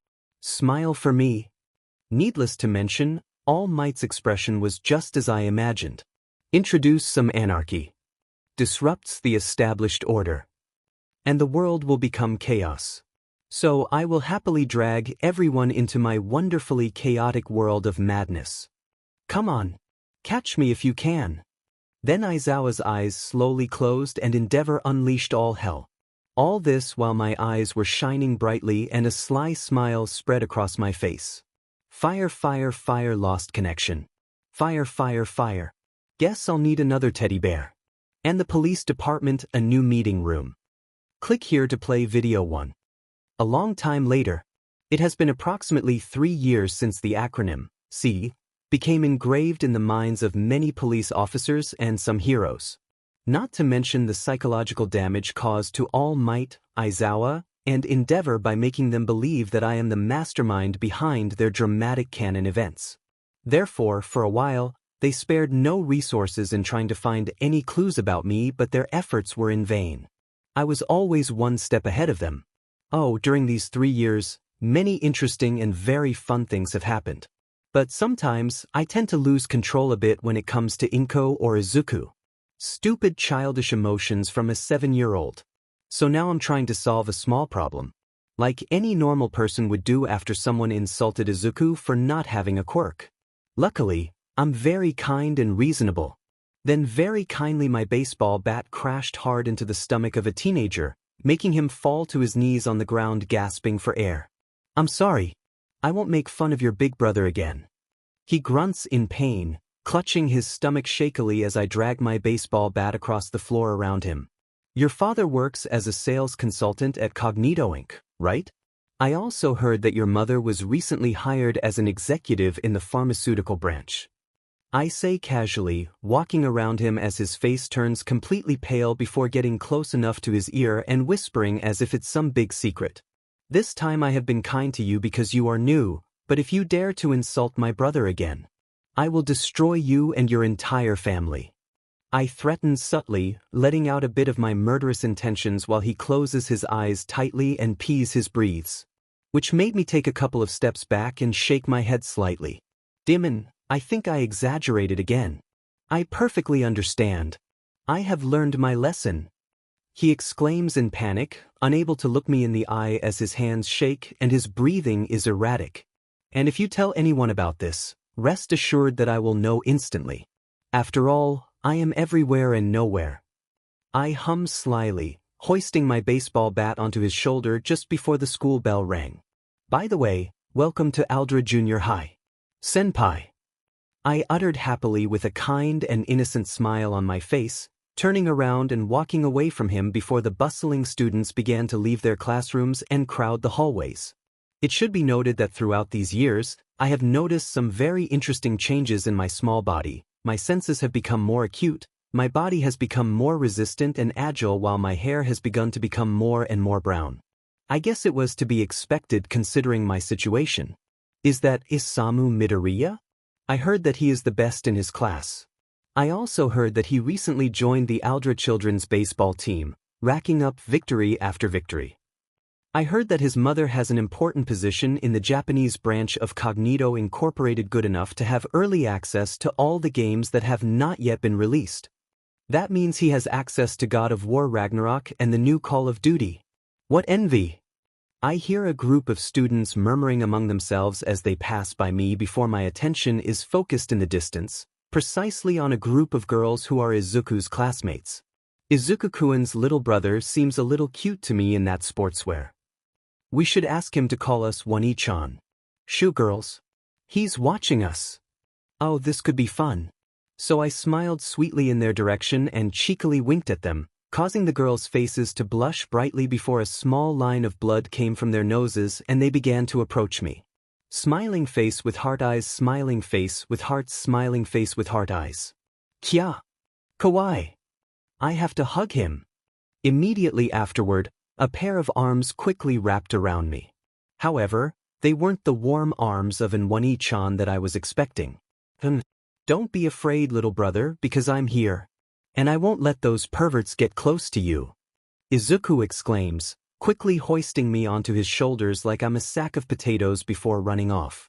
You are still too young and innocent for such things. You're exaggerating. You always exaggerate everything. I mutter irritably before huffing and smiling slightly. Sometimes I wish you would never grow up and stay like this forever. Small and innocent. Izuku. The harsh truth is that sounded embarrassingly cheesy. Without a doubt. Izuku really cares about me, although he tends to be a little overprotective. And dramatic. And also a crybaby.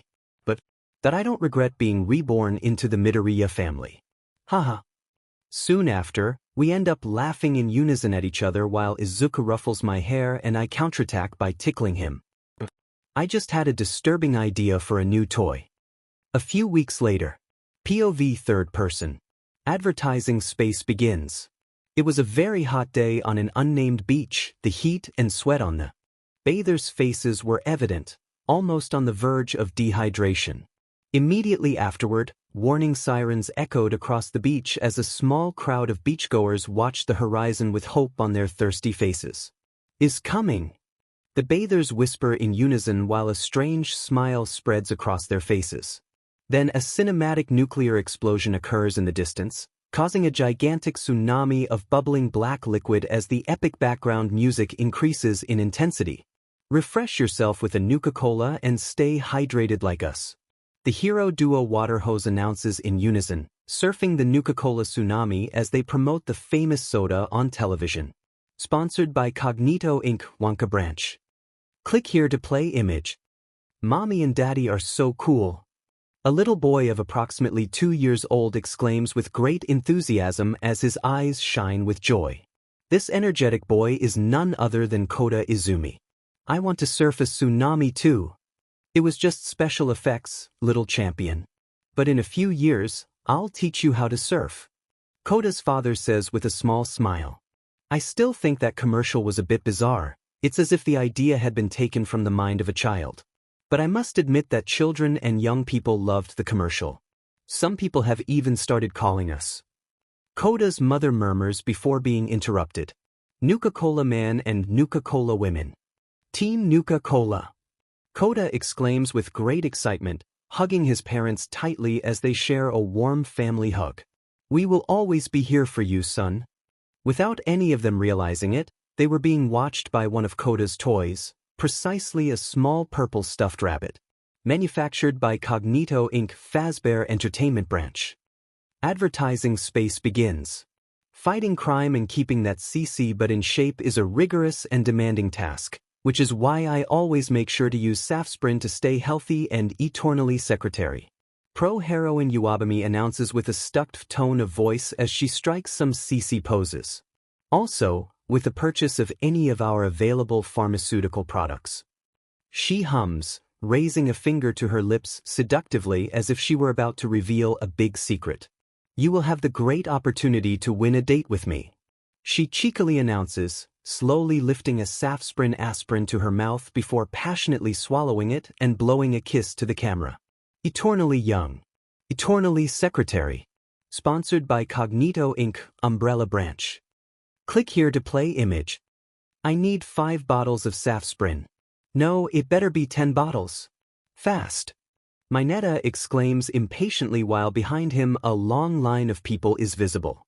The chance to win a date with Uwabami was something he wouldn't pass up.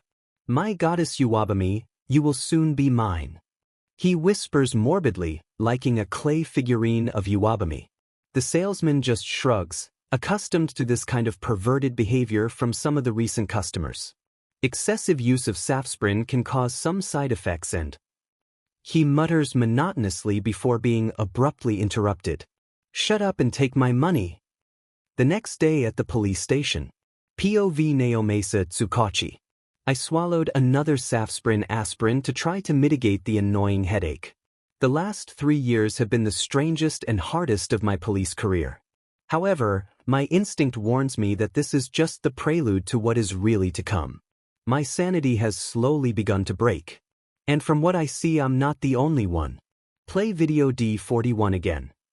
Aizawa mutters seriously with his arms crossed while the bags under his eyes are evident. S words must still resonate in his mind. The main suspect in causing the death of Oboro Shirakumo. Although at the moment, we have no convincing evidence other than what C.E said. I press a few keys on my laptop and select the recording stored on the D41 body camera. Fortunately, the famous company Cognito Inc. has donated a large number of body cameras and security cameras to the Japanese police, which has allowed us to catch some minor villains and avoid one or another misfortune. D41 body camera. "It's a trap," a police officer exclaims in panic, desperately fleeing a dark alley as loud laughter echoes behind him. "We have to." Haha. He laughs out loud, falling to his knees as panic is visible on his face. "Something is crawling under my uniform. Help." Another police officer exclaims, desperately trying to remove his bulletproof vest before bursting into laughter and beginning to writhe on the ground.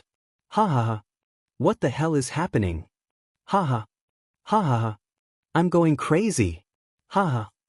Ha da ha da ha. I can't breathe. Click here to play GIF. D41 body camera recording ends. The police officers involved in the events were found unconscious shortly after dawn in a nearby alley. The result of the medical examinations was somewhat disturbing. According to the report, they laughed out loud involuntarily until they eventually lost consciousness due to exhaustion and being on the verge of suffocation. But that is not all. I snort helplessly, placing a small armored glass jar on my desk while a danger label is attached to the lid. We found this thing stuck in the armpit of one of the officers. Neo Mesa. Is that what I think it is? Izawa mutters, massaging his eyes in irritation. I also had the same reaction when I saw that thing for the first time. Through the armored glass, a small robotic bug moved erratically from side to side with the help of its 3 pairs of very disturbing little robotic hands. In search of its next victim. A small robot in the shape of a bug, whose function is to aggressively and relentlessly tickle its target, until the victim becomes unconscious. I explain, clenching my fists as a conflicted expression spreads across my face. There is something else. Isn't there? Izawa asks. We also found this. I respond seriously, pulling a strange little poker card out of my pocket before placing it on my desk. A message addressed to me was evident on the back. Joker, Joker, Joker, Joker, Joker. Hi, Detective San. It's me, your friendly villain. Sidari. I plan to make my spectacular and twisted public debut in about 2 years and terrorize the entire world with my evil plans. And no one can stop me because I will always be one step ahead of everyone. I am everywhere and nowhere. Smiling face with horns, mwaha. Smiling face with horns. Cheer up, detective. Catch me if you can. P.S. In the meantime, I'll do some quests and level up. Maybe that will give you a chance to gather some clues about me and unravel the terrifying mystery surrounding me. Bye-bye. Joker, Joker, Joker, Joker, Joker. Everywhere and nowhere. What the hell do you think that means? Problems. Many problems. Without a doubt, we are facing a villain with a very cunning and dangerous mind. A psychopath about whom we have almost no information. A shadow that lurks in the darkness. Musical note, I'll happily drag everyone into my wonderfully chaotic world of madness. I'll happily drag everyone into my wonderfully chaotic world of madness. Musical note. I'll happily drag everyone into my wonderfully chaotic world of madness. Dizzy face, dizzy. Those words still echo in my mind as I quickly swallow another aspirin and clench my fists tightly. See, who are you? A tense silence had spread through my office before the sound of a television in the distance was faintly heard. Something I didn't give any importance to. Cognito Inc. shares continue to rise after positioning its first satellite in space. Experts say that it is only a matter of time before Cognito Inc. is positioned among the most influential companies in Japan, rivaling Detnerat, while more factories and branches continue to open every day. Around the world. Click here to play image. To be continued. In the next chapter. Chapter 6. Sweet but Psycho. Creator's Thoughts. emp_roar99 emp_roar99. And rewritten chapter 11/08/2023. 11 comment. Chapter 6. Sweet but Psycho. Brotherhood. And rewritten chapter 11/26/2023. Chapter 6. Sweet but Psycho. POV Isamu Midoriya. A few days later. In a secret location. Cognito Inc. is a company that little by little is revolutionizing the world, video games, candy, toys, technology, medicine, and much more. Using the power of my vast imagination and Jiren's incredible trading skills, Cognito Inc.'s influence has spread rapidly throughout much of the world. In short, I created the ultimate monopoly at just 7 years old. I'm sure Lex Luthor and Tony Stark would be proud of me. And then they would try to kill me for considering me a threat to humanity. I mean, I would do the same if I were in their shoes. After all, Cognito Inc. is hiding a dark secret, A secret capable of shaking the foundations of society and bringing the world to the brink of despair and absolute chaos. Cognito Inc. is nothing more than a facade. Cognito Inc. is nothing more than the tip of the iceberg. Cognito Inc. is nothing more than the beginning of the end. Therefore, the time has come to create my own evil organization and have fun manipulating the fate of the world from the shadows. But first, I need loyal minions. Willing to change the world according to my whims. Willing to fight alongside me. Willing to die for me if necessary. Willing to give me their souls. Oh, things are going to get very interesting from now on. I hum ominously, surrounded by numerous screens that reproduce the images of countless cameras while my attention is focused specifically on the image of my target. Given this, I quickly put on a curious helmet that covers the entirety of my face and I turn around while my heart begins to pound. StarQuest. Sweet but psycho. I exclaim with great enthusiasm as if this were all a video game while behind me the screens begin to experience strong static, causing the huge Cognito Inc. symbol behind me to distort, dramatically revealing the symbol of my little evil organization. A symbol that will definitely strike terror into the hearts of heroes very soon. Let's go! Click here to play image. Shortly after. Inside Kamino Junior High School. POV Himiko Toga. My name is Toga, Himiko Toga. Just a normal girl with a normal life. But there is something in me that no one knows. It's my secret. I am going crazy.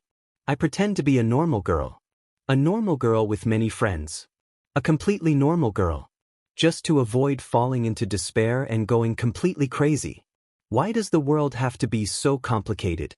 Why can't I just be me? Why can't I drink the sweet blood of my friends? I don't understand. I just want to be happy. However, I must suppress my bloodlust and force a false smile on my face. It hurts a lot to pretend to be someone I'm not. Girls, look at that strange boy. I hear one of my friends murmur, pulling me out of my thoughts as I stare through the windows at a boy in a strange elementary school uniform I didn't recognize, sitting happily just outside my school. But he was not a normal child. It was evident by the cute helmet that covered his head. Why is that brat wearing that strange, scary thing on his head? Disgusting. Possibly another freak. That's not normal. Do you think he's maybe a villain? A villain? A little boy? Haha. The girls laugh as I clench my fists tightly and force a smile on my face. I too wear a mask that has slowly begun to break. Sorry to interrupt, but the boy is just cosplaying. That helmet belongs to the Danganronpa video game franchise developed by Cognito Inc. last year. You just ruined the girls' fun. Saito-kun. What would my friends think of me if they found out my secret? Would they call me a freak too? Would they also turn their backs on me like my parents? I sank into my twisted thoughts, trying to escape reality as I walked towards my locker, thinking about what my friends would look like covered in blood. Or about that little boy sitting happily in a rain of blood. So when I opened my locker, I was surprised to find a letter next to a small vial with a red liquid inside. There is no doubt, the vial contains blood. I can smell it from here. A sweet aroma that hypnotizes me. Oh, Toga-chan, what is that? Is it a love letter? Tell me. At this, my heart skips a beat and I quickly hide the vial of blood in my right pocket, holding the strange letter in my hands while I take a couple of steps back, still shocked. I need to go to the bathroom. It was all I could say before running away from my friend. What's going on? Toga-chan, at least tell me if the letter is from a cute boy. Click here to play GIF. Envelope. Everything that has a beginning has an end. And everything that has an end will also have a new beginning. Once upon a time, in a kingdom far, far away, there was a princess loved by the entire kingdom. They called her the perfect princess, but there was something that no one knew. The princess dreamed of being free from the bonds of the kingdom. She dreamed of being herself and stopping pretending to be the perfect princess that everyone expected. Then, like in any fairy tale, the evil demon king tries to corrupt the princess with a powerful magic potion. A potion capable of fulfilling her most cherished wish, but at a great cost. If she decides to drink the magic potion, the entire kingdom will fall into chaos and despair. In one version of the story, the princess rejects the magic potion. She goes on a cliched adventure full of unnecessary plots until finally the Demon King is defeated by a handsome hero with the help of the power of love and friendship. The princess learns to accept herself for the good of the kingdom and the plot, while everyone in the kingdom lived happily ever after. Except for her, who never fulfilled her most cherished dream. In another version of the story, the princess gives in to the dark side and drinks the magic potion without a second thought, sentencing the kingdom to darkness. Then with a catchy and calculated musical, the Demon King unleashes his catastrophic powers and completely plunges the kingdom into despair and chaos. One epic battle later, the handsome hero is stabbed in the heart by none other than the princess, now called the Bloody Princess. However, in the midst of so much chaos and despair, for the first time in her life, she was happy and free. So, from the princess's point of view, the Demon King became the hero of a twisted fairy tale. A twisted fairy tale that was just beginning. All this while a crooked smile spread across the evil Demon King's face as he watched the kingdom burn from his comfortable iron throne. The end. Along with this letter, you must have found a small magic potion. A potion that will end your suffering and fulfill your fondest wish. But at a great cost. Just like in that wonderful fairy tale. So choose wisely, princess. P.S. It's not really a magic potion. It's just a little bit of my blood, but I thought it was cool to name it that. From Demon King. Envelope, envelope, envelope, envelope, envelope. I finish reading the letter as I quickly enter the girl's bathroom on the second floor and lock the door. My heart is pounding, my breathing is becoming more erratic, and my head is spinning. Someone has discovered my secret. And yet a stranger has given me a vial of blood. No one had ever cared so much about me. I too would like to be like that princess. Happy and free from the bonds of society. And out there is someone who accepts me for who I am and not for what I pretend to be. I hold my head tightly, trying to suppress this irresistible bloodlust before a whisper reaches my ears, making me immediately turn in the direction of the source. Only to find a small toy snake next to the bathroom sink. Do I do it? I hear the toy snake hiss over and over again as my head spins. I'm definitely going crazy. Very crazy. I cannot stand it. Do it. Surrender to the darkness, snake. I cannot stand it anymore. So with a desperate look on my face, I quickly pulled the vial out of my right pocket and ingested the sweet blood inside without a second thought. Immediately afterward, a strong shudder of pleasure ran through my entire body as my eyes dilated and my chest grew hot. What is this? This feeling? It's incredible! My vision slowly began to blur as this addictive feeling of joy spread throughout my body, making me lose control and finally descend into madness. Without a doubt, it was the most delicious and sweetest blood I had ever tasted. And now I needed more. Much more. Toga, are you okay? We heard a not at all normal laugh coming from the girl's bathroom. Hee hee da ha. Let it go, let it go. Toga, stop. What the hell? Can't hold it back anymore. Someone call the police. Let it go, let it go. Kitchen knife. POV third person. It looks like she's having fun. Isamu hums happily in a robotic, childish voice thanks to a small voice modulator implemented in his technologically advanced tactical helmet. Although her concept of fun is somewhat disturbing. He murmurs in a thoughtful pose, listening to the police sirens in the distance before a crooked smile spreads behind his fabulous helmet. The same could be said about me. Hee hee. He laughs playfully as the left eye of his helmet glows dangerously with a red light. Remote access to satellite successful. Police car light, police car light, police car light. All nearby units immediately report to Kamino Junior High School. We have received multiple bomb threats. Detective Neo Mesa exclaims over the police radio, driving boldly through a busy street while in the passenger seat is his loyal feline subordinate, Sansa Tamakawa, attempting to contact the area's heroes. This is very strange, Detective San. I can't contact any hero agency, let alone communicate with All Might or any other hero. Tamakawa murmurs nervously, looking with confusion and a bit of shock at his cell phone completely without signal or internet. The detective grits his teeth in frustration, remembering how a few minutes ago all the police officers at the station received a strange text message on their phones. In all cases, the message was the same. Video game. A challenge has been started. Stop the evil demon king who threatens student peace and rescue the princess before it's too late. Main setting: Kamino Junior High School. Otherwise, Kamino Junior High School will completely fall into despair and chaos due to the dangerous bombs hidden in the ventilation ducts above the classrooms. Tip: avoid pointing your weapon at the Demon King or he will unleash his fearsome magical powers and a curse will fall on you. You have been warned. Happy hunting. Video game. Right after that message, the detective received a call from an unknown number. Therefore, he quickly answered only for the voice on the other end to laugh loudly. It was a cruel, calculating laugh with a slight childish edge before the call ended abruptly. Then the entire police station went into chaos and the available police officers were quickly mobilized. However, communications began to experience strange interference shortly after they left the police station. We've lost contact with everyone. Sansa whispers seriously, pulling the detective out of his thoughts while now only static can be heard coming from the police radio. It's going to happen again. It's going to happen again. The detective mutters over and over again while his right eyelid trembles slightly, driving at maximum speed without realizing that up ahead all the traffic lights had suddenly changed to green. Detective, be careful. Meow.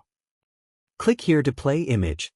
Immediately afterward, in the middle of the interception, the police patrol car in which they were traveling was hit in the side by an autonomous truck that had suffered a failure in its GPS. This truck belongs to the fleet of vehicles of Truckkuin Motors, whose parent company was none other than Cognito Inc. Inside the police patrol car, now overturned and with broken windows, the static of the police radio was replaced by a catchy song. Oh, she's sweet but a psycho. A little bit psycho. Meanwhile, thousands of miles away, the satellite belonging to Cognito Inc. monitored and collected data ceaselessly, focusing its advanced long-range camera on the overturned police vehicle. At night she's screamin', "I'm out my mind." Click here to play GIF. With a severe headache and still disoriented, the injured detective walks away from the patrol car, dragging the unconscious body of his subordinate before the patrol car behind them epically and inexplicably explodes. 100 million points. Haha. Isamu exclaims with great excitement, observing the situation through a small screen implemented in the interface of his helmet.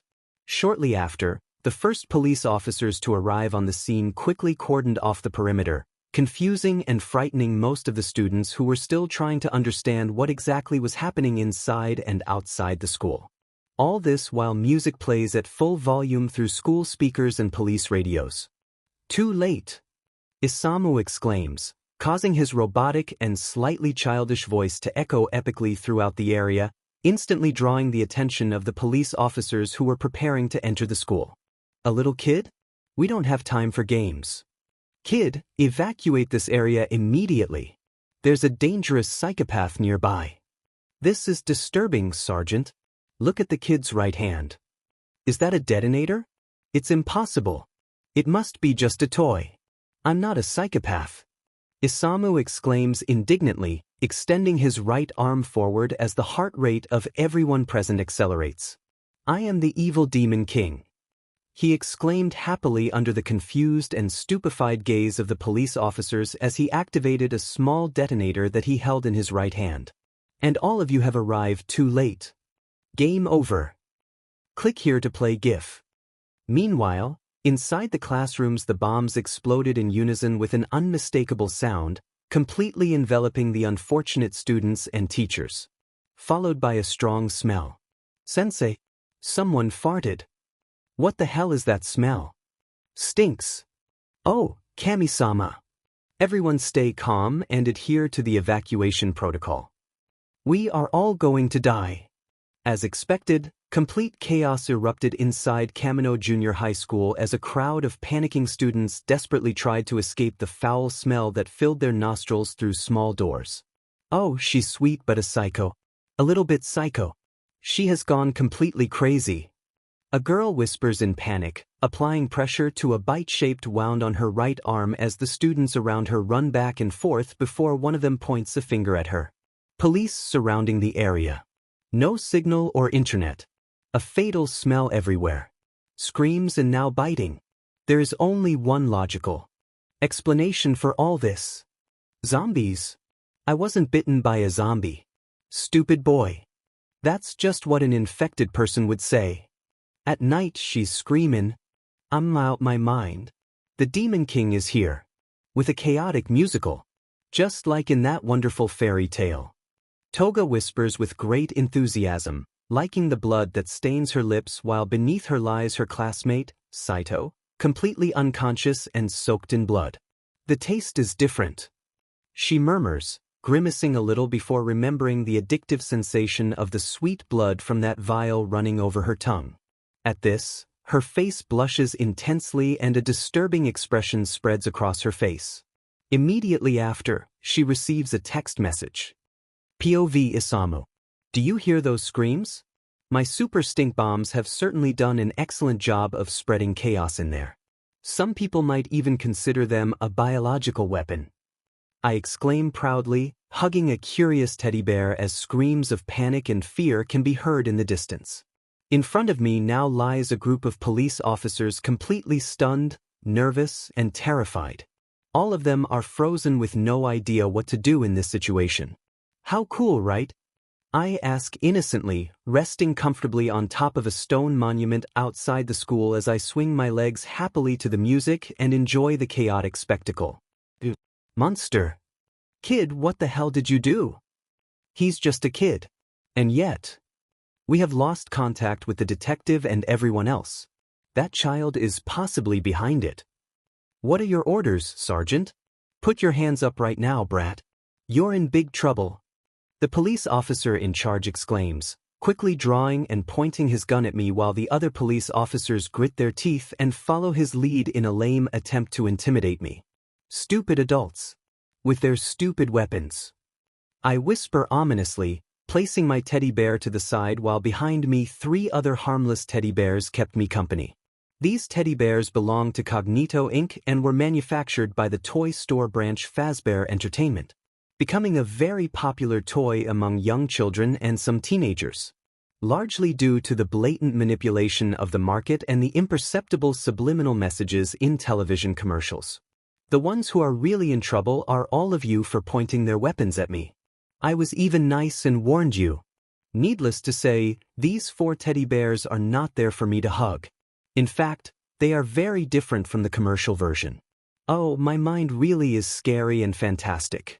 Running defensive protocol. Beast Monokuma activated and linked. Immediately afterward, my teddy bears come to life with a menacing red light illuminating their eyes while their harmless teeth and claws are replaced with metallic ones before positioning themselves defensively at my sides with programmed robotic movements. Gone were my harmless teddy bears. Now, they are menacing Monokumas at my command and whims. No hard feelings. Okay. I make a peace sign with my fingers as my ferocious and evil Monokumas roar with great intensity before charging disturbingly at the police officers. What the hell are those things? I think I'm going crazy. Open fire. Click here to play GIF. Grab a cop gun. Kinda crazy. She's poison but tasty. Yeah, people say. Run, don't walk away. 'Cause she's sweet but a psycho. Click here to play video 1. My eyes widen in amazement, observing with morbid fascination all the chaos I have caused in a few minutes while my little heart pounds. Screams echoed from all directions. Students ran back and forth desperately as they left the school in panic. Some fled from the foul smell, others were simply infected by the general panic. While the less intelligent formed barricades at the doors thinking that a zombie apocalypse had begun. The teenagers are certainly overly dramatic. And from what I see, the police officers present aren't having a good time either. He is coming. A police officer exclaims dramatically before being instantly tackled and knocked out by one of my Monokumas. Meanwhile, a brave group of police manages to surround another of my Monokumas and without hesitation they open fire on him, filling him with numerous bullet holes while my Monokuma staggered from side to side with sparks flying from inside him. As a result, he explodes into many pieces, injuring several police officers in the process. Those things explode when they die. We need the help of the heroes. Another police officer exclaims, taking cover inside a police cruiser while a Monokuma continuously bangs on the roof of the vehicle trying to access the interior. Where the hell are the heroes? He exclaims desperately, pulling the trigger of his shotgun as a volley of bullets pierces the roof of the vehicle. The sergeant has been captured. Help! The police officer in charge exclaimed in panic, being dragged along the ground humiliatingly like a dog toy by another of my Monokumas. It would be so easy for me to turn off my Monokuma's safe mode and turn this into a massacre. But that would certainly turn me into the typical cliché villain and ruin my plans. Besides, it wouldn't be fun. If I destroy my toys, I won't be able to have fun with them anymore. But this. The complete humiliation of the police department at the same time as chaos spreads among all the students. Not to mention the mind games involved in this. All this while I manipulate events so that Himiko Toga becomes my loyal subordinate. Like my own Harley Quinn. This is really fun. So much fun. Haha. I laugh out loud with great enthusiasm, spreading my arms to my sides theatrically as chaos reigns around me. I'll become a really cool supervillain. And I will save the world my way. Then a notification on the interface of my tactical helmet interrupted me. Automatic alert. Police reinforcements along with several heroes have been detected approaching the designated area. Tracking alert. Pro-hero Endeavor has entered the Kamino city limits. And this is my signal to initiate a tactical retreat.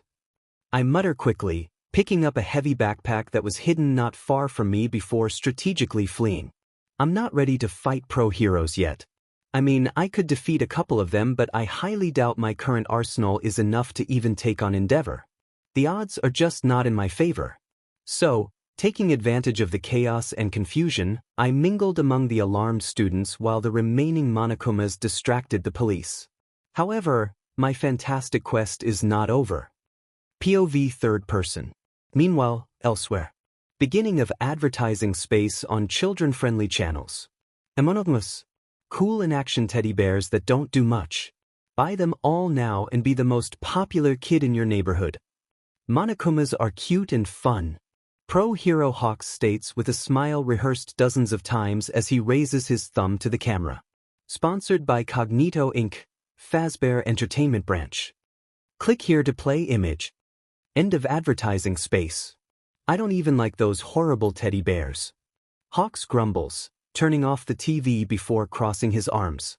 I recently reached the top 10 of pro heroes. Why do I have to do those humiliating commercials?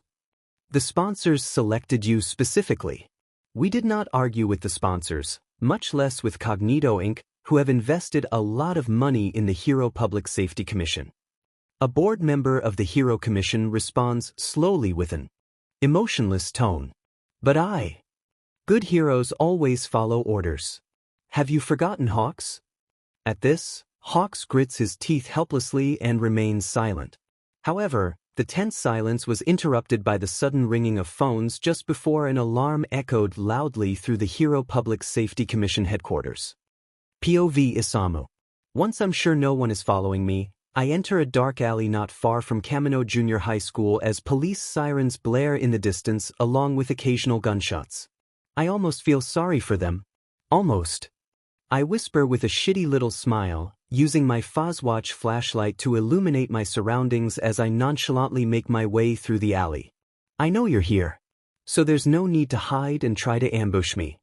At this, Himiko Toga suddenly emerges from inside a garbage container and jumps madly towards my direction brandishing a small cutter slightly covered in blood.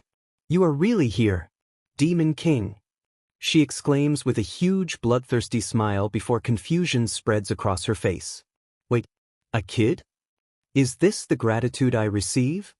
I hum mockingly, moving to the side nonchalantly and nimbly dodging the cutter before my right leg quickly crashes into her knee, causing her to lose her balance and fall abruptly to the ground. Too predictable. I huff, pointing my Fozwatch at her and activating one of its functions. As a result, a tiny dart shoots out of my Fozwatch and sticks into Toga's butt, implanting a small chip. "I just wanted to stab you. Just a little bit," she whispers ominously, reaching her right hand quickly forward, trying to reach the cutter that had fallen to the ground next to her. "I'll even be gentle." "No. Bad, Toga. Bad," I brazenly exclaim, pressing a button on my Fozwatch and remotely activating the tiny chip before a powerful electrical current spreads from her butt to her entire body. High voltage. Kya. High voltage. As much as I want to have a friendly duel to the death with knives with you, the police forces along with the heroes will soon cover this entire area, so we have no time to waste. I explained calmly, watching her gasp on the ground as a look of shock was visible on her face. What the hell was that? A magic spell? Are you really a demon king?" She whispers with a hint of fear, slowly and shakily getting to her feet, not even daring to try to pick up the cutter from the ground again. "It was just a small but powerful electric shock as punishment for trying to attack me. Don't worry, it's not lethal. You could consider it a kind of tiny and imperceptible electric collar. Implanted in your buttocks." I muttered quickly before clapping my hands and slyly changing the subject. "Leaving these little things aside, I want you to join my little evil organization and help me change the rules that govern this twisted world. As a reward, you will get some of my sweet blood. It is the law of equivalent exchange," I explain with a predatory smile behind my helmet while her eyes shine with hope. A few more words and she will fall completely into my little claws. Therefore, I slowly took off my tactical helmet and revealed my face. "Life must be very hard for you. Help me create a world where life is easier." I finish with a charming smile as she nods her head enthusiastically. Yes, I will do anything to get more of your delicious and addictive blood. Anything," she exclaims with a manic gleam in her eyes as her cheeks blush brightly. She definitely seems to be obsessed with my blood. "That being said," I murmured, placing my helmet on the ground before striking a cool pose and placing my hands on my waist. "I'm Isamu Midoriya and I'm sure we'll have a lot of fun, Toga-chan," I exclaimed happily with a sly smile. "Toga will be a good girl." She nods her head again and again. Then I began to quickly take off my clothes. "T-shirt, shirts, I said, anything. I didn't mean that kind of thing." She stutters, fidgeting nervously with her fingers. "But if blood is involved?" "What are you talking about?" I ask in my underwear as a small bead of sweat runs down my face, pulling a new set of clothes out of my backpack along with a small vial of blood. The police and the heroes are looking for a psycho girl covered in blood and a strange boy with a twisted helmet on his head, both in school clothes. So drink this and use your quirk while I finish changing my clothes. I snorted as if it were the most obvious thing, causing Toga's eyes to widen in surprise as she realized the situation before I threw the vial of blood at her. "Blood, blood, blood," she exclaimed, hypnotized, jumping into the air and catching the vial of blood in her mouth as if she were a dog before ingesting the blood and beginning to hug herself. The taste is similar, but slightly different. Sweet nectar. Ugh. I simply turn around, ignoring her strange illness and her insane obsession with the blood while I finish dressing. Therefore, a couple of minutes later I quickly pick up my heavy backpack from the floor and put it back on. "I'm ready. Follow me and—" My words died in my mouth as a strong chill ran through my entire body, making me immediately turn in the direction of the source.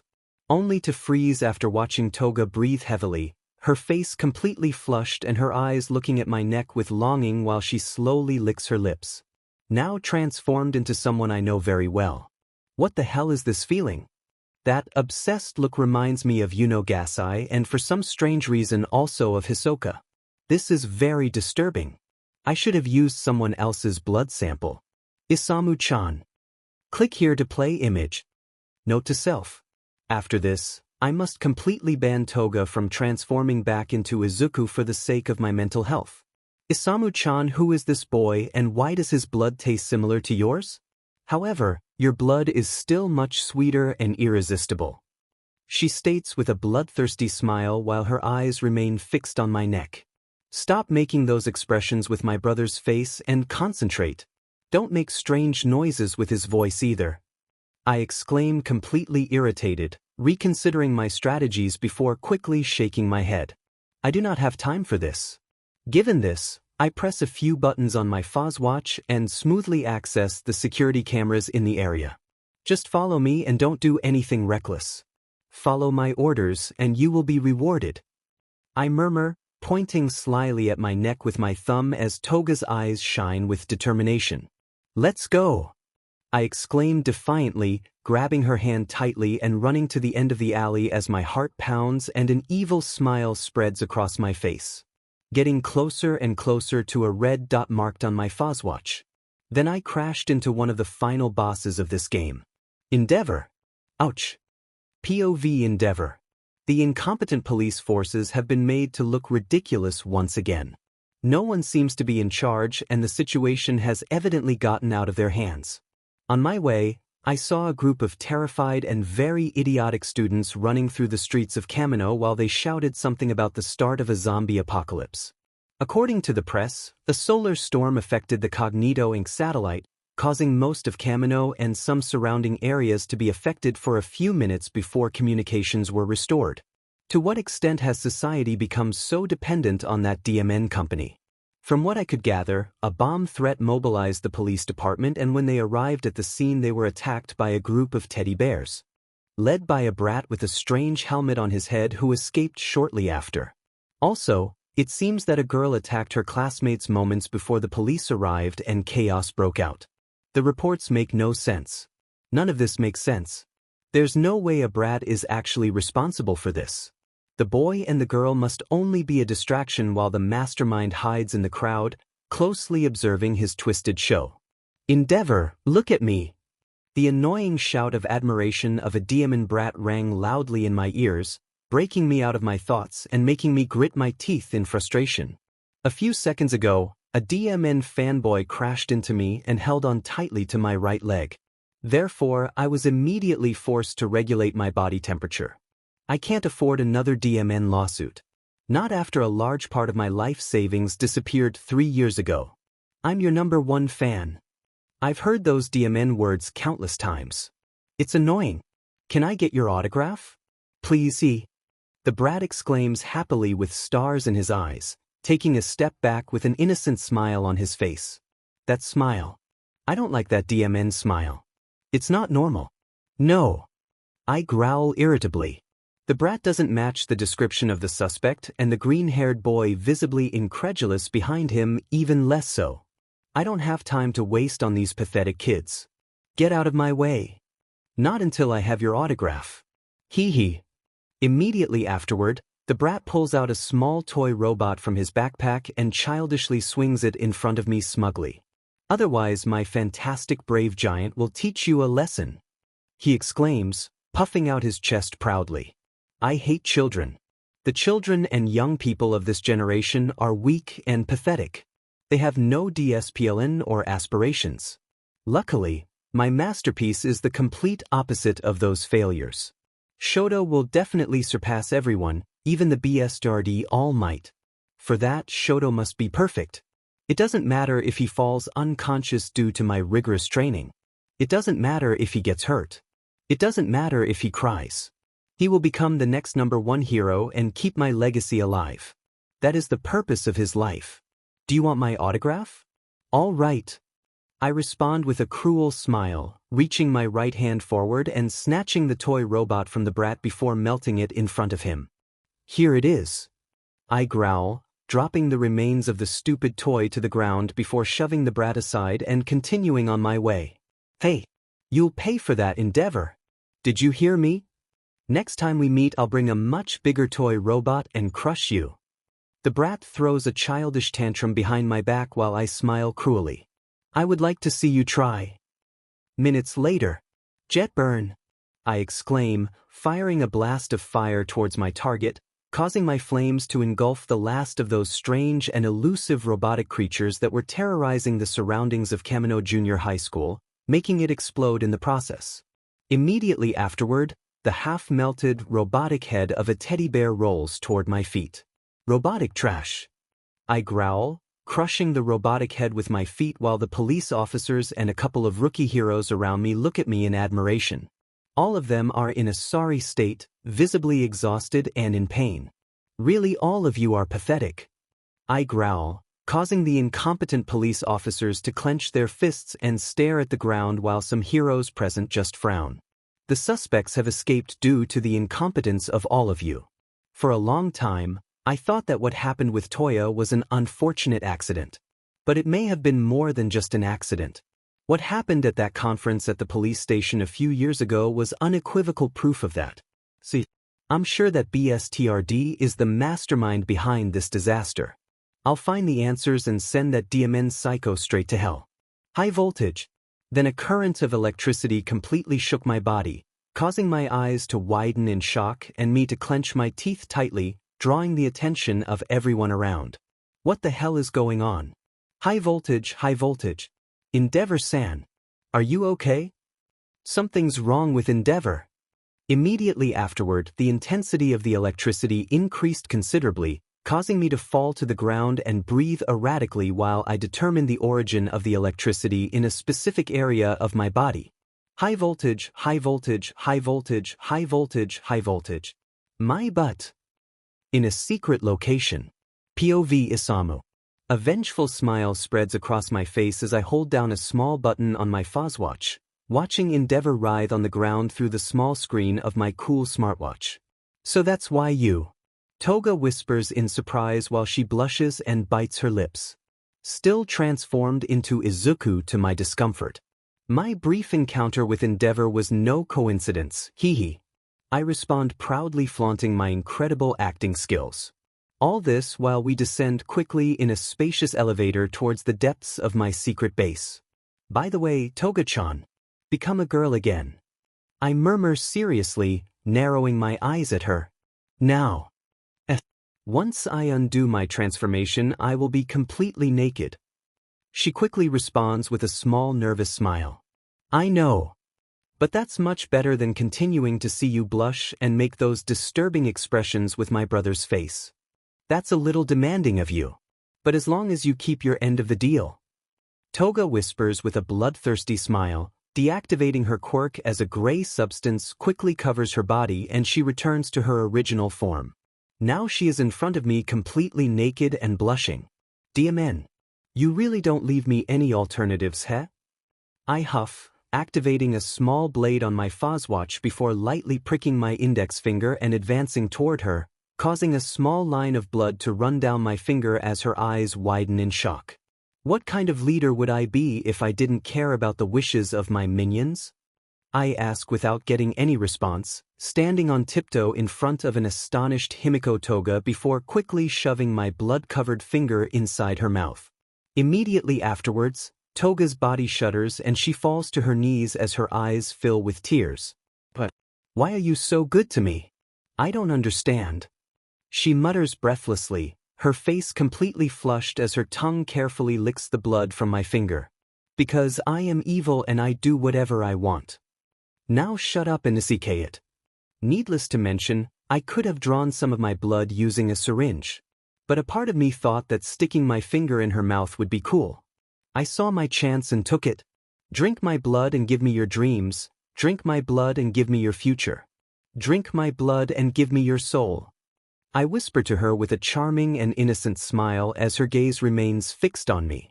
In her bright eyes, there was a strong determination and most important of all. Loyalty. Quest completed. I whisper victoriously. With her on my side, my plans will definitely move much faster. Her tongue tickles me. Immediately afterward, the elevator stops at the deepest part of my secret base. Toga-chan, welcome to the Hydra Initiative. I exclaimed with great excitement as the elevator doors opened dramatically before an angry voice reached my ears and completely ruined the moment. It was Jiren. Kid, your little prank with the satellite just cost us millions of backhand and explain tongue. But what the hell, kid? I can explain it. However, The of pleasure coming from a completely naked Himiko Toga kneeling in front of me did not help me at all. It's as if this situation was taken from a cliché manga or a generic comic. Possibly it was just a coincidence. Click here to play image. To be continued. Radioactive, radioactive, radioactive. Chapter 7 will be rewritten soon. Radioactive, radioactive, radioactive. Creator's thoughts. emp_roar99 emp_roar99. And, rewritten chapter, 11/26/2023. 17 comment. Chapter 7. The Imposter Among Us, Brotherhood.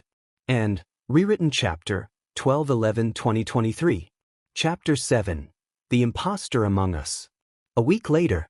POV third person. Memo memo memo memo memo. Dear Diary. Today I trained with Kaken and for the first time, I managed to land a punch in his face. That really felt so good. I can't tell anyone though. Kaken threatened to blow up my All Might figurine collection if anyone found out about that. Last but not least, I have greatly improved my quirk analysis skills. Detailing in my notebooks the strengths and weaknesses of countless heroes, special moves, support equipment, among many other things. Allowing me to finish the hero analysis for the future hashtag if I really want to be a hero I must give it my all. Even without a quirk I will take advantage of my talents and try twice as hard. After all, my little brother believes in me and I definitely don't plan to disappoint him. In other news, Mom got another promotion and we celebrated by eating katsudon. I still remember the day she was unfairly fired from her previous job. She was visibly devastated and worried about the future of our financial situation. However, my little brother hugged her and told her that everything would be okay, that he would take care of everything with the power of love and friendship. Whatever that meant. The next day my energetic little brother came home waving a pamphlet for a growing new company looking for employees. A pamphlet that he conveniently got on the way home. What luck! So, without even doing a job interview, Mom was hired by none other than Cognito Inc., thus obtaining a huge income and incredible work benefits. It was undoubtedly a dream come true for her. The debts in our lives had certainly remained in the past, as had the enormous weight on Mom's shoulders. Shortly after I found out that the company where she previously worked had fallen into bankruptcy. We really are a very lucky family. Oh, and I almost forgot. Lately, my little brother has been acting suspiciously. I'm not sure what exactly is going through my little brother's head, but a couple of days ago, right after he came home from school, he stared at me with a strange smile on his face for minutes before licking his lips. That was really scary and uncomfortable. Maybe I'm just imagining things and being overly dramatic? Or could his quirk have something to do with it? For a moment it was as if he were another person. An imposter among us.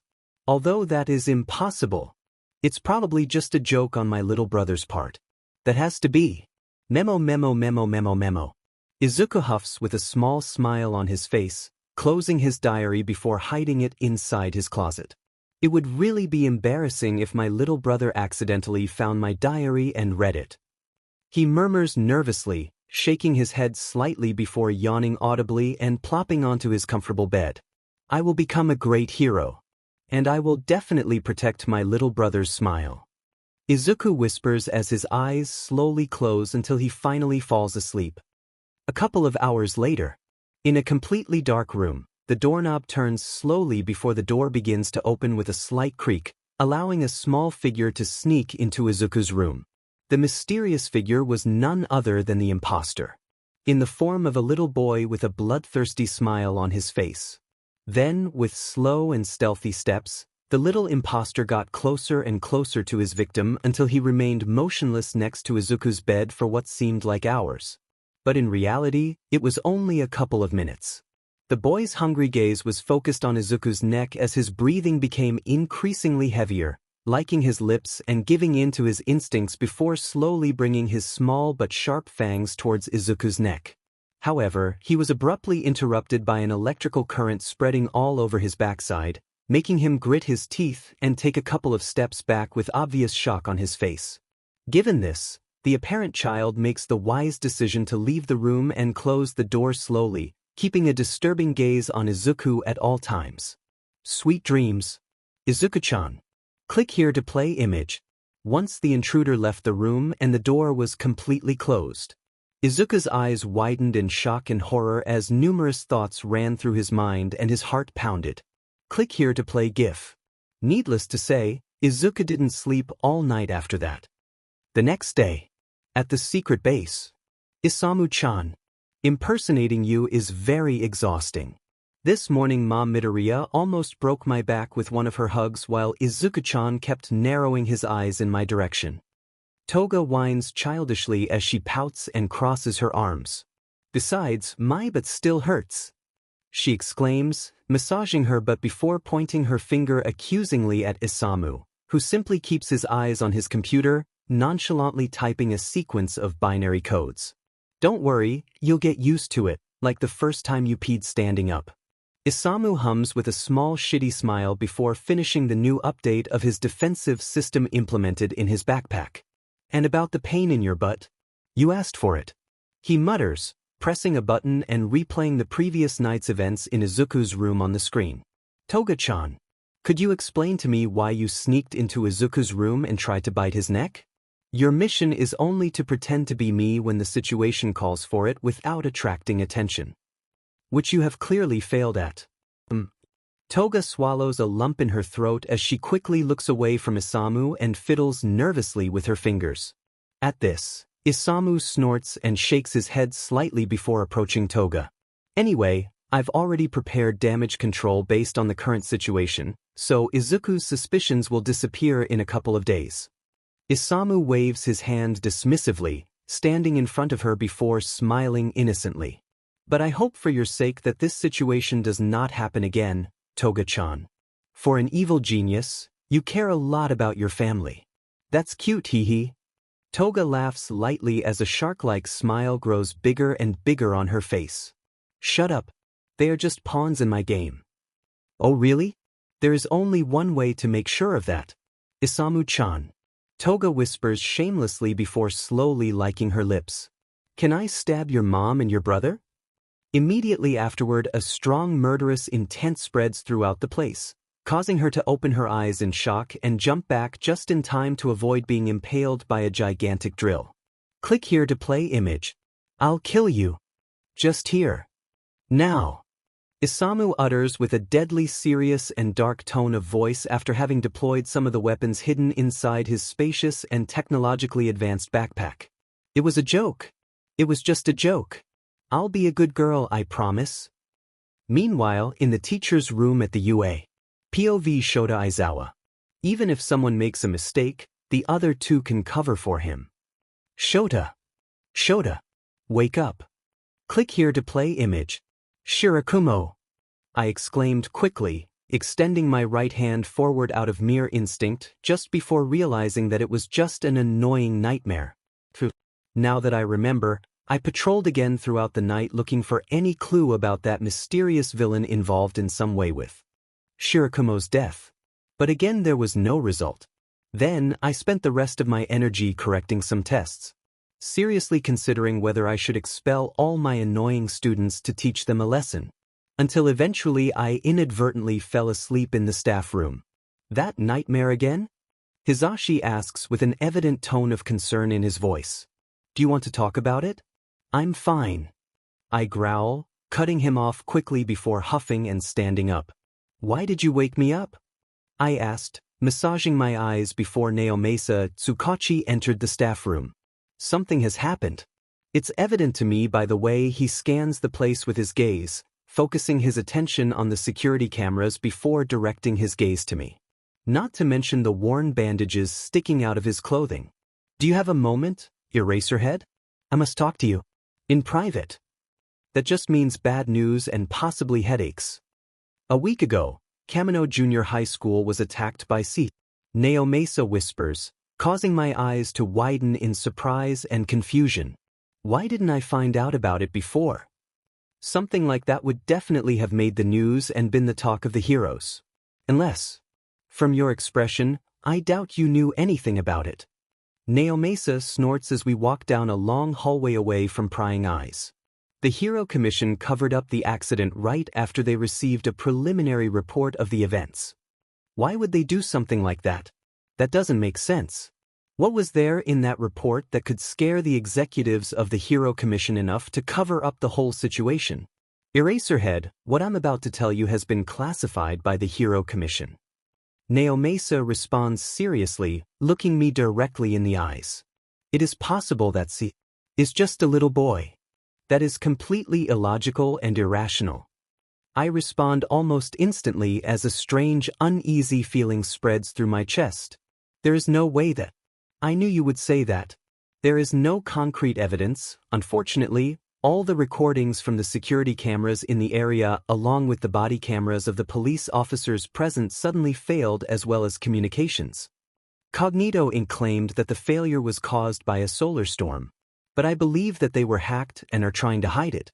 Even one of their DMN autonomous trucks crashed into my patrol car, preventing me from reaching the scene of the events and organizing an effective strategy. That I don't think that was a coincidence. He explains with a dark look before clenching his fists. But that's not all. Eyewitnesses pointed to a small child with a strange helmet on his head as the main person responsible for the accident and for controlling dangerous robots in the shape of teddy bears. Teddy bears? I ask, raising an eyebrow in his direction before an annoying headache overcomes me. This is all irrational. Let me continue. Even Endeavor was involved in the accident and shortly after he was transferred to a private hospital of the Hero Commission.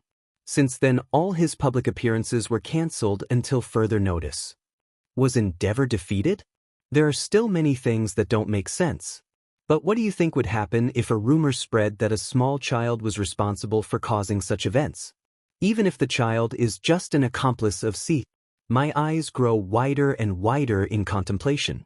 Not only would Endeavor's reputation be negatively affected, but also the reputation of the entire Hero system and police forces. The Hero Commission considered the possibility that the mastermind was just a child and took action immediately. They do not plan to take risks. Naomasa whispers, making the Hero Commission's intentions clear. I exhale in frustration, reflecting on the situation as the intensity of the headache increases. They plan to catch the brat before we do. I murmur, reconsidering the situation and all that it entails. That is certainly problematic. I'm not stupid. Behind the scenes, the Heroes Commission hides many questionable actions. If Sidari really is a child, he must be terrifyingly intelligent. They will do whatever it takes to put a leash on the brat and use him for their own purposes, just like what happened with a certain winged hero.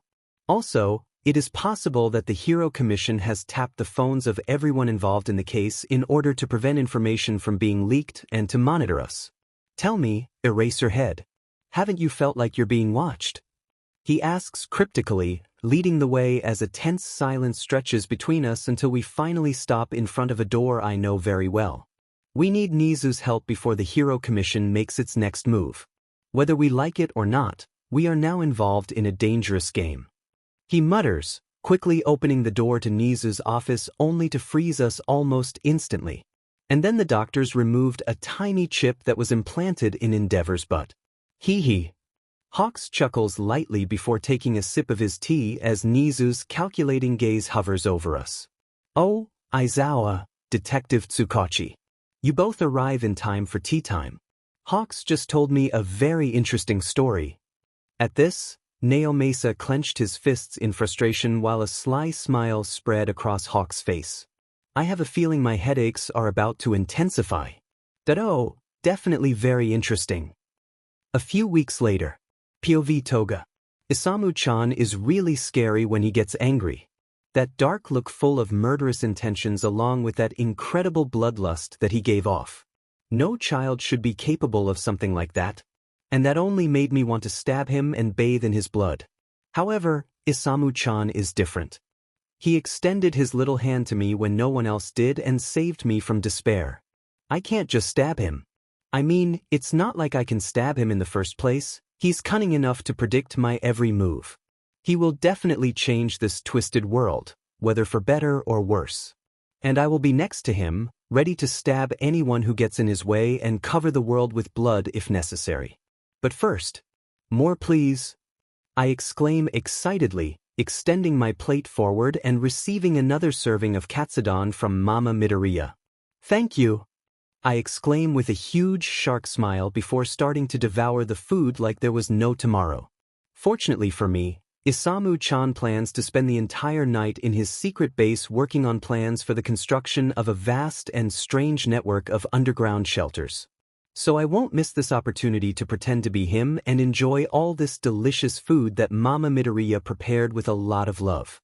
Wow, you have a big appetite today. She murmurs as a motherly smile spreads across her face. Isamu-chan is very lucky to have a mother like her. That's because your food is the best in the world. Mum. I mumbled quickly without realizing my words, savoring the last bite and becoming completely satisfied before my eyes widened in surprise. She is not my mother. My baby. You really are adorable. She exclaimed, quickly wrapping me in her warm and comforting arms as a strange sensation spread through my chest. I guess that's how it must feel to have a family that loves you. Even if this is all just a farce. Even if I'm just pretending to be her son. It's a very nice farce. Shortly after, as I was heading to Isamu's room, a hand suddenly landed on my right shoulder, stopping me in my tracks. Where do you think you are going? Izuku-chan whispers slowly behind me, making me flinch and turn toward his direction. Did you really think I wouldn't notice? Has he discovered that I am an imposter? This is bad. Very bad. What did the manual say about these cases? Stab him and hide the body? Pretend to be possessed by a ghost? I didn't read that boring manual. Today is brother's night. He exclaims with great enthusiasm. What the hell does that mean? I've prepared a selection of the best All Might movies to watch together. And this time you won't escape. He exclaims with a small predatory smile spreading across his freckled face before lunging at me. So, I ended up in Izuku-chan's room against my will. Sitting next to him while we ate popcorn and watched a marathon of the best All Might movies for hours. Despite that, it was a lot of fun. Clapperboard, clapperboard, clapperboard, clapperboard, clapperboard. I am inevitable. And I'm All Might. Click here to play image.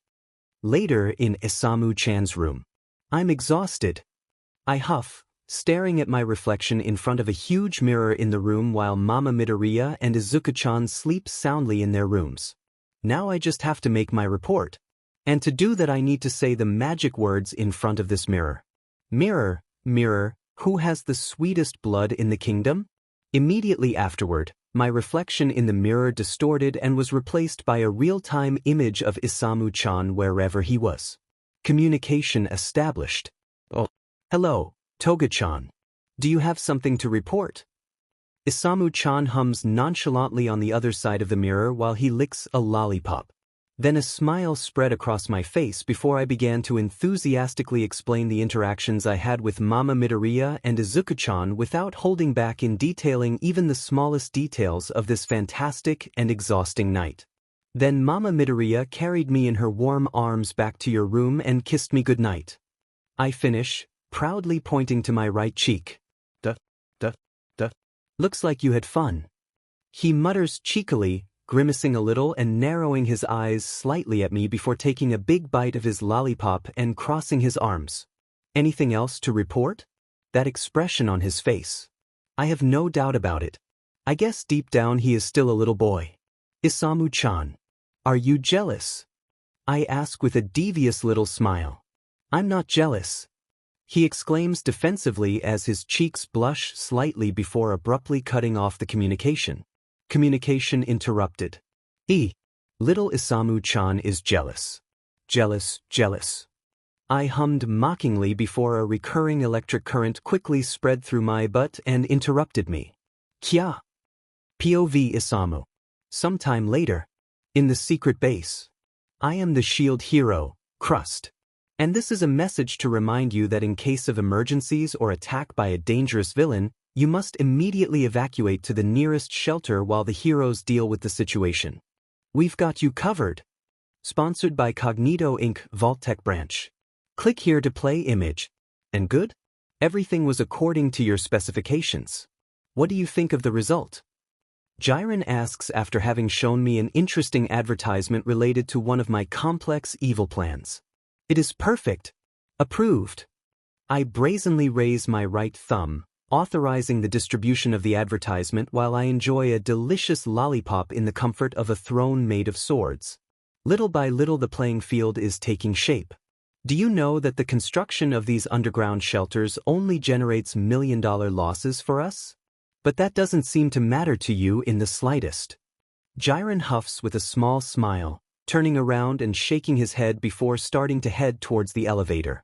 Tell me, kid, the construction of these underground shelters in the main cities of Japan, doesn't it have anything to do with the construction of that gigantic thing behind your back? Jiren asks suspiciously, entering the elevator before focusing his gaze on me, awaiting my response. Who knows? I responded with a large predatory smile as a pair of gigantic robotic eyes behind me glowed menacingly in his direction. All this while the sound of gears and the different machines working on the construction of my gigantic toy echo behind me. As expected, Jiren's eyes widened in shock just before the elevator doors closed and he disappeared from my sight. That look of disbelief and confusion on adults' faces is always funny to me. Later that day, a notification from my Fozwatch interrupts my activities, causing a small action-starved smile to spread across my face. Animatronic Monokuma successfully infiltrated the Shai Hasaikai facilities. It took longer than expected, but in the grand scheme of things, it's a satisfactory result. I can finally start another fun quest. Some people in my place would possibly have followed the canonical events to the letter in order not to change the established plot. Other people would simply make small changes. But where's the fun in that? In this world, the vast majority of relevant characters have a tragic or overly dramatic past. Therefore, I will not hesitate to use my knowledge to my advantage and have fun in the process. To hell with the plot. Haha. Start quest, Ultra Despair kids. Click here to play image. Link start. Click here to play GIF. To be continued. Radioactive, radioactive, radioactive. Chapter 8 will be rewritten soon. Radioactive, radioactive, radioactive. Creator's thoughts. emp_roar99 emp_roar99. And, rewritten chapter, 12/11/2023. Comment. 21 comment. Chapter 8, Ultra Despair Kids, Airy, Brotherhood. And, rewritten chapter, 12/26/2023. Click here to play image. Chapter 8, Ultra Despair Kids, Airy. POV Airy. Dad told me that he would always protect me. Mom told me that I was the most important thing to her. My grandfather told me that everything would be fine. They lied to me. I'm cold. My hands are shaking with fear. I hate this feeling of despair that is growing more and more inside me. I wish I could just wake up from this horrible nightmare. Adults are very scary. You can hate me all you want, but that won't change anything. The monster murmurs, skirting me into my room after he collected several samples of my blood. Again and again. I will do whatever it takes to save the world from the impurity of the quirks and return the Shai Hasaikai to its former glory. And you, Airy, are the key to it. I shudder at his words as I quickly take a couple of steps back, completely terrified. You're too young to understand it. He clicks his tongue in frustration before turning around and leaving my room. You were a very obedient little girl today. So I had one of my lackeys get you a new toy. According to television, children love those things. He murmurs monotonously, waving his hand dismissively before beginning to slowly close the door. Anyway, tomorrow I will start a new phase in the experiments. Airy. The monster uttered in a voice that made my blood run cold and made me shudder again as he closed and locked the door from the outside to prevent me from trying to escape. But why is this happening to me? I shakily walk towards my bed, ignoring all the toys around me before lying down on this cold and uncomfortable bed. This is my fault. Because of me, Dad disappeared. Because of me, my mother abandoned me and referred to me as a demon. A demon that couldn't be her daughter. This is all my fault. I am a demon and this is my punishment. Someone, please, save me. I whispered weakly as a tear slid down my face. Click here to play GIF. Pew pew pew pew. A strange laugh not far from me makes my eyes widen in surprise, making me quickly look towards the source of the sound only to freeze in fear at the strange sight. In the darkness of my room, a strange teddy bear slowly rose from the floor while one of its eyes glowed red. An innocent child is driven to the brink of despair by the ambitions of adults. It seems like a pretty cliché character development in this twisted little world. The teddy bear utters in a robotic and childish voice as he advances towards my direction, climbing onto my bed and getting closer and closer to me. But that strong desperation is the perfect trigger for hope to emerge. And I plan to make that hope shine.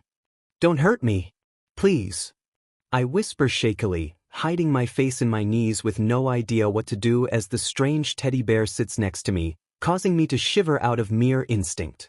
"I have no intentions of harming you. I am Monokuma, a fluffy and enviably adorable teddy bear remotely controlled by a charismatic and cool boy," Monokuma exclaims, pointing to himself proudly before striking a pose. "It must be really boring being locked inside these walls. Let me help you and show you what freedom means." He doesn't want to hurt me. Does he want to help me?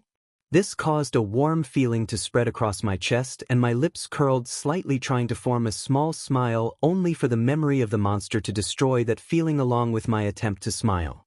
"Demons like me don't deserve to smile or be happy," I whispered with my head bowed without realizing it before a spongy hand fell on my shoulder. "You're wrong. You're not a demon." "How do you know?" I asked quickly, clenching my small fists helplessly as I remembered Mom's cruel words. "Because the only person in this twisted world who deserves that honor is me," he stated determinedly, causing a heavy weight on my shoulders to disappear and my eyes to widen in shock. "Am I not a demon? I'm not a demon. So tell me, Eri-chan, what is your most cherished wish? Do you want me to kill them all? Or maybe you want the world to feel your pain? Or better yet, do you want to make the world burn?" "No. I don't want anyone to be hurt because of me." "So what do you really wish?" "What do I really wish? I wish freedom. I don't want the monster to hurt me again," I whispered shakily, clenching my fists tightly as my breathing became erratic due to the numerous emotions that spread through my body. Emotions that I couldn't understand. "I wish for someone to save me from despair," I whispered weakly, hugging Monokuma tightly as my tears fell on him. That's enough for me." POV third person. A few hours later, in the dead of night, an autonomous truck belonging to Truckhuan Motors leaves an abandoned warehouse, turns on its headlights, and sets off on a long journey across the city toward its final destination. However, it wasn't long before another autonomous truck joined the route. And then another. And another. Before long, numerous autonomous trucks were heading to the same destination. From all directions. Meanwhile, orbiting the Earth, a huge satellite monitors the situation in detail while one of its long-range cameras remains fixed on the supplied coordinates. Smiling Face with Horns, the administrator, has taken control of the satellite. Smiling Face with Horns. "Sir, we have lost control of the main satellite again." A panicked voice is heard exclaiming through a phone, causing Jiren to huff audibly in frustration. "Don't worry. I'll be there right away. Follow protocol and keep this a secret. If anyone asks, it's just a routine test," Jiren orders, ending the call and gritting his teeth. "That little sheet," he growls, boldly driving a luxurious vehicle in the direction of Cognito Inc.'s headquarters before stopping abruptly due to the sudden and strange change of the nearby traffic lights. Immediately afterward, he watches in confusion as a dozen driverless trucks speed past through an intersection, one after the other. Jiren knows perfectly well that those autonomous trucks belong to Cognito Incorporated. Therefore, he knows that he will probably have to make some calls and be prepared to clean up the coming mess. Demon Brat. The satellite is not a toy. Click here to play GIF. Joystick, a challenge has been started. At this moment, the fierce evil forces of Hydra are bravely heading towards the Shai Hasaikai's main facility. Run away right now or get ready to fight for your life. You have been warned. Joystick. What the hell does this mean? Overhaul growls, glancing irritably at the strange message on his cell phone before realizing that all the subordinates around him also received the same message. Whatever it is, the heroes don't seem to be involved. Hydra must just be a small group of villains who don't know their place. The mere fact that they think they can challenge the MSDR's power is unforgivable. Shin Nemoto shakes his head. Although it is worrying that they managed to hack our phones. Therefore, there is a possibility that they somehow know of the existence of these underground facilities. Chronostasis murmurs thoughtfully. Fight for our lives, I really hope it's not an empty threat. Kendo Rappa exclaims with great enthusiasm. I'll step up security around the facility just to be safe. Mimic states nonchalantly before a strong murderous intent spreads throughout the place, causing all the people present to direct their gazes toward Overhaul. The Shy Hasaikai has been insulted. I want all Hydra members dead before dawn. Yes, boss. Some minutes later. POV Isamu. The first wave begins. I hum from the top of a building, watching with morbid interest as a cargo truck breezes through the Shy Hasaikai's makeshift barricades at full speed, only to suddenly crash into a huge muscular man. That man was none other than Rikiya Katsukame, one of the members of the 8 Bullets and therefore of the Shy Hasaikai. He is an irrelevant character. This won't be enough to stop me. Rikiya Katsukame exclaimed, digging his feet into the ground and being dragged backward as he held on tightly to the front of the heavy vehicle, cracking and destroying the ground beneath his feet. Therefore, this caused the speed of the heavy truck to gradually decrease until it stopped completely in the middle of the Shy Hasaikai's garden and was surrounded by numerous gangsters. I'm not a vigilante, much less an aspiring hero. I'm just a little boy who plans to turn this boring world into a fantastic playground. I whispered seriously, extending my right hand forward in the direction of the cargo truck in the middle of Shy Hasaikai's garden. All this while Rikiya Katsukame and some gangsters opened the rear doors of the cargo compartment, ready to exterminate any enemy inside. Only for them to take a couple of steps back with obvious shock on their faces after realizing what the truck was carrying. No matter the cost. Immediately afterward, numerous holographic circles formed around my right hand as if they were magic circles thanks to a new modality implemented in my Fozwatch before a predatory smile spread across my face. Collision, collision, collision, collision, collision.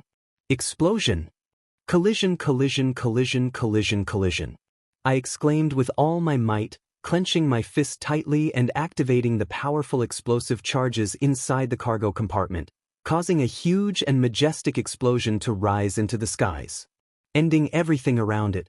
What an explosion! What power!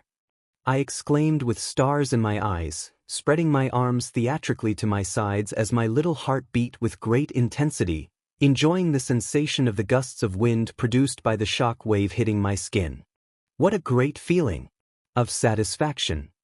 The garden was completely destroyed, with no visible trace of Rikiya Katsukame or any other gangster, while much of the Shy Hasaikai facilities on the surface suffered serious structural damage. The second wave begins. I exclaimed happily, pressing a small button on my Fozwatch, instantly blocking all phone lines, the internet, and any radio transmission in the area along with the electrical supply. Meanwhile, in the distance, the dark streets were suddenly illuminated by the lights of numerous trucks epically approaching at full speed from all directions. My name is Isamu Midoriya, but very soon the whole world will know me as Child Emperor. Villain for fun. And symbol of chaos. Click here to play image. POV Eri. Zizieri. No matter where you hide, I will always find you. The monster's sinister voice echoed everywhere as I ran with all my might through a dark and endless hallway until suddenly my feet stopped moving. In front of me, there is now the deformed figure of Kai Chisaki covered completely in darkness while numerous hands made of darkness emerge from his body towards my direction. The experiments must continue. However, a small figure made of darkness emerged from the ground right in front of me holding a strange cannon. Expecto Patronum! The small figure exclaimed, protecting me from the darkness while a powerful glowing light destroyed the monster along with the entire place, making me fall into the void. A powerful rumble made me fall from my bed, abruptly waking me up from that strange dream. The walls around me cracked slightly, causing dust to spread throughout my room before the sound of screams echoed in the distance. The emergency generators are working at maximum capacity. What the hell is happening up there? No one answers outside. We have lost all contact with Katsukame. This is interesting. The enemy seems to be strong. Everyone shut up. Shin, I want you to take Eri through the underground passages to the secondary laboratory. You go with him. Chrono, come with me. The rest go investigate what the hell is happening. The monster's voice echoed in the distance, making me shudder and quickly cling tightly to Monokuma, who was completely silent and motionless. There was no trace of the mysterious red light in his eyes. It wasn't long before men with terrifying masks rushed into my room and tried to separate me from him. I don't want to be separated from Monokuma. I do not want. I exclaim on the verge of tears as I cling with all my might to Monokuma. I must be brave. We don't have time for a childish tantrum. Let the brat keep the diamond teddy bear. The emissary has entrusted us with a very important task. The man in charge growls, grabbing my wrist tightly before we all leave the room. He told me that he would come for me. Then as we advanced through numerous hallways, a warm feeling once again spread through my chest. Now I am sure that that feeling is nothing more nor less than. Immediately afterward, an explosion created a huge hole in one of the walls in front of us, causing the men in terrifying masks to stop and prepare for combat as a small figure slowly emerged from the smoke. Please save me. Eri-chan, close your eyes. The rating of this quest just changed to not suitable for children. Click here to play image. Then I closed my eyes tightly. Dad told me that he would always protect me. Mom told me that I was the most important thing to her. My grandfather told me that everything would be okay. They all lied to me. However, the kid in front of me, he didn't lie to me. My horrible nightmare was about to end and maybe, just maybe, I'll remember how to smile again. To be continued. In the next chapter. Chapter 9. Ultra Despair Kids, Child Emperor. Creator's Thoughts. Emp_roar99 Emp_roar99. And, rewritten chapter, 12/26/2023. Comment. 31 comment. Chapter 9. Ultra Despair Kids, Child Emperor, Brotherhood. And, rewritten chapter, 12/26/2023. Click here to play image. Chapter 9. Ultra Despair Kids, Child Emperor. POV Isamu. Much of this underground facility is a gigantic labyrinth filled with numerous hallways that lead nowhere. Therefore, I have memorized the plans of important areas and established different escape routes. Additionally, using my Fozwatch, I managed to follow the signal from the tracker implanted in Aries Monokuma. All this while I made my way through the underground tunnels, taking one or another detour until finally intercepting them without being detected by other members of the Shai Hasaikai. After all, right now, the vast majority of them must be heading to the surface to check out the current situation with no idea what awaits them while Overhaul is possibly on his way to his lab. I have blatantly altered the timeline and manipulated the current events in detail. As a result, everything boils down to this precise moment. I hold the straps of my backpack tightly and quickly assess the opponents in front of me as the smoke around me gradually dissipates. I must admit that I was a little disappointed not to find Kendo Rappa among them, but I guess that was to be expected. This must be a joke. Shin Nemoto mutters, holding a gun in his right hand while his left hand holds Eri's wrist, preventing her from moving away from him. His quirk allows him to force his victim to answer with the truth after asking a question. It's just a DMN brat playing hero. Haha. Toya Setsuno laughs loudly, holding a katana as a deranged look spreads across his face. His quirk allows him to instantly transfer an object from another person's possession into his own hands. I will deal with him. Any threat to Overhaul and the Shai Hasaikai must be crushed without mercy. Yu Hojo growls, cracking his knuckles with a look that promises pain as he takes a step forward. His quirk grants him the ability to produce sharp and durable crystals from his skin. My opponents are part of the 8 bullets and are completely loyal to Overhaul. Do it fast. Shin Nemoto snorted. At least he could have used his quirk and interrogated me a little before trying to attack me. They are underestimating me because of my age. Perfect. Except for Kendo Rappa, all of them are useless to me and my plans. It's nothing personal, kid, you're just in the wrong place at the wrong time. Hojo growls, activating his quirk and covering some parts of his body with sharp crystals before lunging toward my direction with the clear intention of killing me. Now be a good kid and die.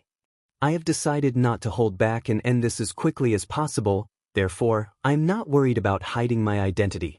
By showing my face, the fate of my opponents was sealed. Then with a completely determined look on my face, the sharp and dangerous weapons hidden inside my backpack were instantly deployed with only one goal: eliminate the threat. After all, it's not like I'm going to let any of them escape after seeing my face. Click here to play image. Cut. Drill.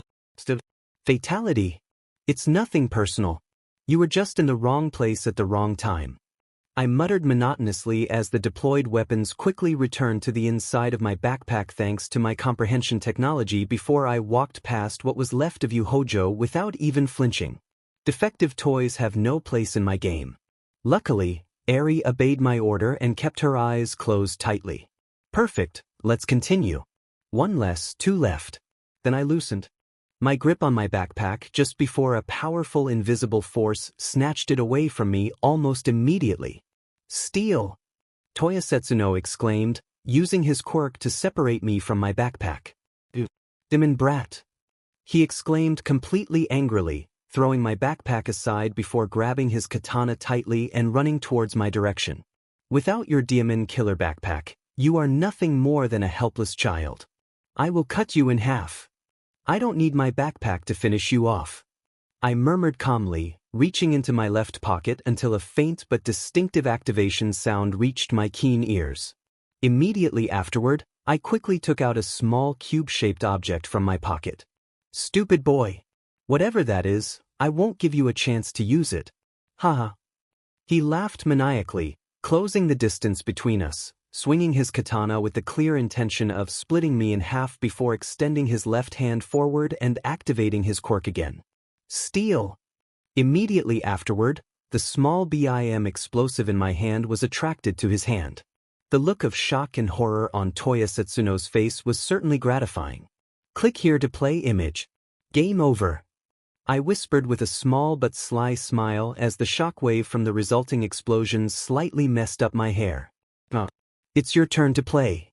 I hummed slowly, focusing my gaze on Shin Nemoto, who flinches at my gaze and takes a couple of steps back, releasing Eri from his grasp in the process. We made a mistake by underestimating you. It is evident that you are not a hero. It is also evident that you are not a normal child.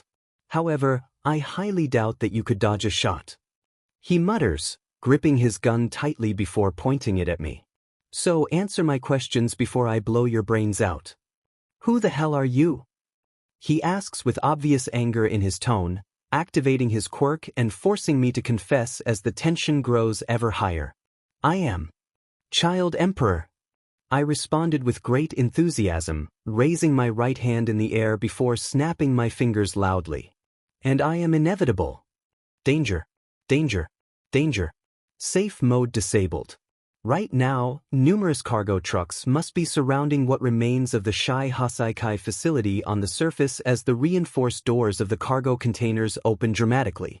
The third wave had begun. Click here to play GIF. At the same time, the robotic eyes of the Monokuma next to Eri glow a menacing red before his powerful spongy fist crashes hard into Shin Nemoto's stomach. Monokuma smash. Monokuma exclaimed in a menacing robotic voice, sending his unfortunate opponent flying, abruptly slamming him into a wall in the distance and creating a small crater in the process. 1 minute. 1 minute was all it took me to defeat them. I must admit that I have mixed feelings about it. However, I do not regret my actions. Nor what is about to happen. My thoughts were interrupted by the sound of gunshots and some explosions coming from the upper levels while Monokuma scanned the surroundings in detail with his menacing robotic eyes in search of any enemy. Therefore, he briefly focused his attention on Eri and then on me before turning around and quickly walking away from us, ready to fulfill his programming after safe mode was deactivated. At this, I quickly grabbed my backpack from the ground and put it back on, approaching a trembling Eri who still kept her eyes closed tightly. Let's go home. Eri-chan. I whispered gently, lifting her off the ground and carrying her in my arms. You really came for me. She murmurs shakily as she hides her face in my chest. Despite her young age, she has suffered a lot because of her Quirk and Overhaul's twisted experiments. What a cliché and illogical way to waste that potential. Rewind could easily be considered one of the most powerful and broken quirks in this twisted world. With enough training and the right facilities, the possibilities are limitless. Why didn't anyone in the anime think of it? The power of the plot was certainly ridiculous. However, I will not allow that unlimited potential to go to waste. Therefore, Eri will become a fundamental piece in my future plans. My intentions could be considered selfish and despicable, but that's definitely much better than her being tortured over and over again until the beginning of the 4th season. Despite me being a villain with a questionable and slightly twisted moral compass, there are lines that simply should not be crossed. But manipulation is not one of them. Talk no jutsu. I used to be like you.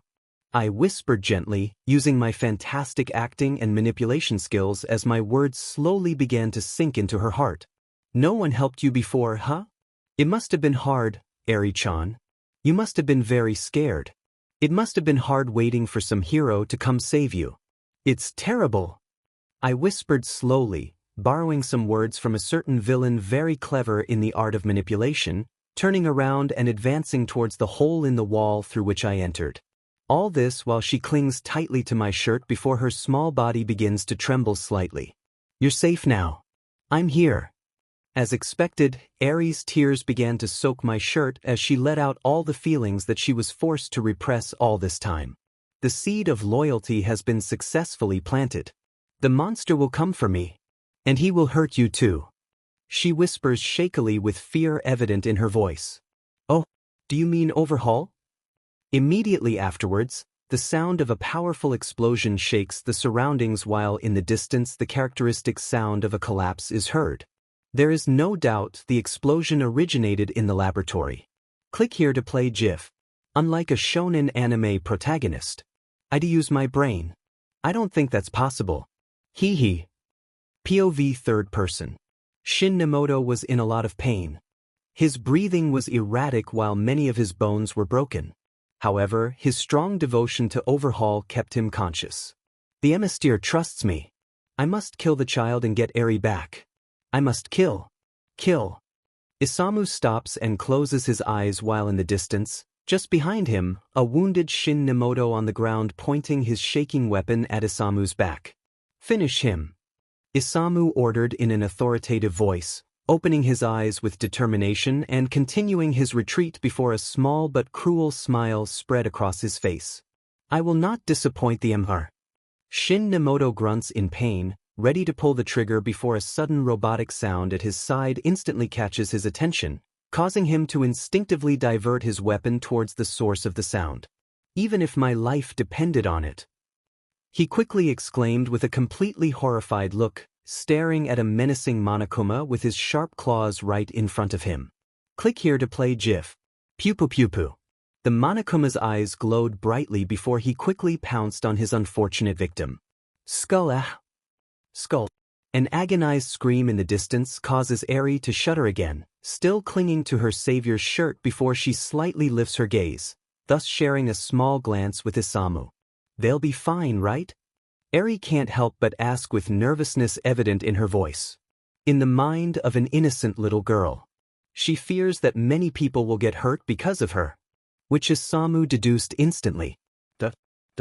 Don't worry about them, they will all be fine thanks to the power of friendship. Isamu responded kindly with a big innocent smile before taking a small cookie out of his pocket and handing it to Eri. But swear by all might. The promise of her savior and a delicious cookie with a small dose of sleeping pill was enough to convince her. Thank you, child emperor.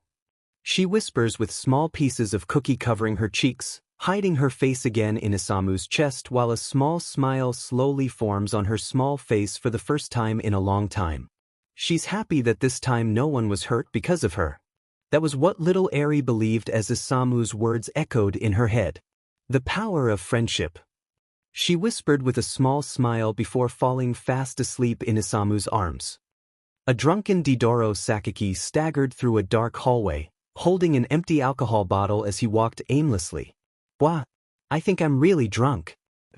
Teddy bears descending en masse from those strange trucks. Teddy bears being devoured by Sorimitsu. Teddy bears devouring Sorimitsu. Killer teddy bears running everywhere. I'm definitely very drunk. Drunk. He manages to hum with obvious difficulty while the lights in the dark hallway flicker sinisterly as if it were a horror movie, briefly illuminating the bloodstains on the walls, the claw-shaped cracks everywhere, the numerous bullet casings on the floor along with the remains of some destroyed Monokuma bears. Not to mention the presence of an operational Monokuma right in the middle of the hallway. Poo-pew-poo! The Monokuma exclaims happily, advancing with open arms towards Didoro Sakaki. Let's be friends. Friends. It looks like you want to hug little friend. Tick. He slurred, opening his arms and closing the distance between him and the Monokuma. Maybe I'll faint. And now I'm unconscious, covered in my own vomit. So this must all be a figment of my imagination. Hee. He burps loudly in a completely drunken state before hugging the Monokuma. Let's be the best of friends until death do us part. The Monokuma uttered as his robotic voice grew thicker and darker, wrapping his spongy arms around him before the characteristic sound of bones breaking and a bottle crashing to the floor echoed through the dark hallway. Poo-pew-poo. Hail Hydra.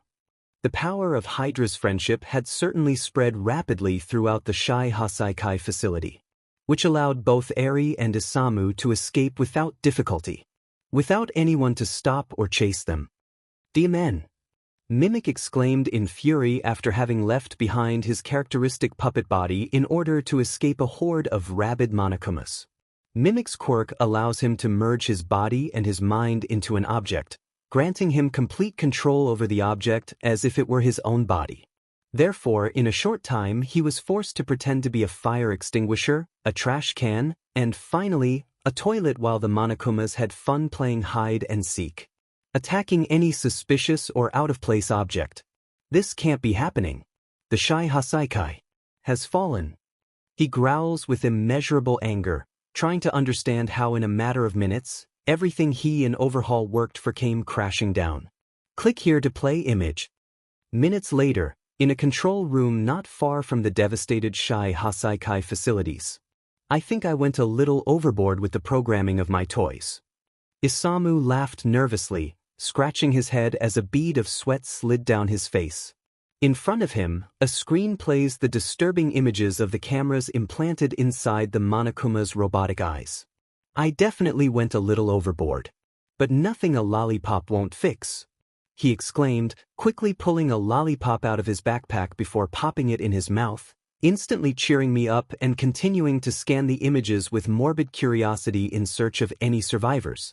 Not long after, Isamu's eyes shone with little stars in his eyes, watching Kendo Rappa crush and destroy numerous Monokumas with his consecutive powerful blows. Aura, aura, aura, aura, aura, aura, aura. Kendo Rappa exclaimed with great enthusiasm, enjoying a battle to the death against countless robotic enemies, ignoring the wounds on his body and mercilessly destroying numerous enemies with each of his devastating punches. Around him, the remains of the destroyed Monokumas lay scattered throughout the place while hundreds of Monokumas continued to approach closer and closer from all directions, completely surrounding him. I'm not trapped here with all of you, you're all trapped here with me. And the fight continued epically. A fight to the death that would only have one winner. Battle cries loaded with great determination. One or another flashback by Rappa while the Monokumas beat his body. A final monologue about the search for a great death in combat. And the fight finally ended. Game over. Isamu whispered, slowly closing his eyes before observing a minute of silence as a sign of respect. Rest in peace, my brave Monokumas. Isamu uttered seriously before opening his eyes and clapping his hands animatedly. All right, the surplus of Monokumas has been resolved. Meanwhile, Kendo Rappa breathed heavily, slowly staggering to a stop next to a door as behind him lay the remains of countless destroyed Monokumas. "You're watching me, right?" Rappa murmurs with numerous wounds all over his body, staying standing thanks to his burning willpower. The demon mastermind behind all this. "I must assume that you defeated Overhaul and the others. You must be really strong," he states with a defiant smile, focusing his attention on the decapitated head of a Monokuma not far from him as the red light in his robotic eyes slowly fades. "I can't wait to fight to the death against you." At this, the screen fills with static as a crooked smile slowly spreads across Isamu's face. Everything had gone according to plan. Poo-poo-poo. He laughs shamelessly as Eri sleeps soundly on a couch not far from him. All this while Isamu's eyes shine brightly, calculating all the fun and chaotic scenarios unlocked from now on. As if it were all a twisted video game. "I'll need more Monokumas." Click here to play video 1. An indefinite time later. POV test subject number 69. I remember that all my research data was corrupted. All my research had been hacked by an unknown enemy. Everything I had worked for had disappeared. I remember sending Chrono in search of Eri while I was trying to reorganize my thoughts. I remember the sound of gunshots everywhere. I remember the sound of my subordinates screaming in panic. I remember the sound of my subordinates being abruptly killed. I remember opening a strange envelope next to a package that I did not recognize in the middle of my laboratory. I still remember the feeling of hatred, fear, and uncertainty that I felt at that moment. Just before the explosion. I remember when I lost my mind. "I'm sorry, boss. I have failed you. I can't take it anymore. I have completely lost track of time as despair slowly consumes me in endless agony. Someone, please, save me." Immediately afterward, the sound of a heavy mechanical door opening causes my heart to begin beating in panic as my breathing becomes erratic. Not again. My body rides violently out of mere instinct, trying in vain to free myself from the armored restraints around my hands and legs while the light from outside illuminates the laboratory where I am held. This laboratory is nothing more nor less than a twisted exact replica of my previous laboratory. Once the heavy mechanical doors opened completely, they revealed a menacing shadow, a shadow that grew larger and larger as someone approached the laboratory, making my greatest fears come true. "He's here. Good morning. Good afternoon. Good night." A little boy exclaims happily, entering the laboratory as all the lights and machines around turn on automatically before he quickly approaches me and holds my hands with little stars in his eyes. A monster in the form of a little boy. Child Emperor. Explode into thousands of pieces and return to hell. Instinctively, I tried to activate my quirk again and again without any result. Just like the day before. And the day before that. And all the other days. My quirk had disappeared. He took my research and my quirk. But that wasn't enough. It's never enough. The experiments must continue. I bet you are just as excited as I am. After all, you are now the star of the show. He pronounces animatedly, shaking my hands energetically before taking a couple of steps back and flipping a small SWH on the floor, causing a huge screen to emerge from the ground right in front of me. Not again. This time I added some subtle changes in coloration to better STMLT the visual cortex. I also adjusted the eye movement induction and calibrated the sound to control concentration as much as possible. I used every technique I could, even blatantly adding a couple of subliminal messages in order to prove one of my theories. The human brain is certainly fascinating and mysterious. I'll kill you. Definitely. You can hate me all you want, but that won't change anything. Do you remember those words? Those are your words. What a turn of events, heh. I try to respond, but I can't utter a single word. My body seems to be frozen with fear by mere instinct. I can't let him keep getting into my head. All right. He exclaims happily, raising his right hand in the air with great enthusiasm as a device around my eyes activates automatically, causing me to be unable to look away from the huge screen or close my eyes. Game on. He exclaimed, snapping his fingers vigorously before the screen lit up and began playing a countdown. Immediately afterward, Child Emperor put on his usual headphones in order to protect his ears while he stood with his arms crossed on the side of the huge screen, smiling slyly. Hell exists and it is found right in this laboratory. Did you feel the same when I experimented with you over and over again? The fear, the helplessness, the deep despair, an immeasurable despair, ultra despair. Then the countdown ended, thus beginning a heartbreaking melody that mercilessly destroys my eardrums at the same time that a sequence of images burns my ocular retinas. No again. Click here to play video 1. I will happily drag you into my wonderful and chaotic world of madness, even if I have to play with your brain over and over again. Musical note over and over again, over and over again, over and over again. Musical note over and over again. Dizzy face dizzy. Ha ha ha. To be continued. To be continued. In the next chapter. Chapter 10. The cat and mouse game is on. Creator's thoughts.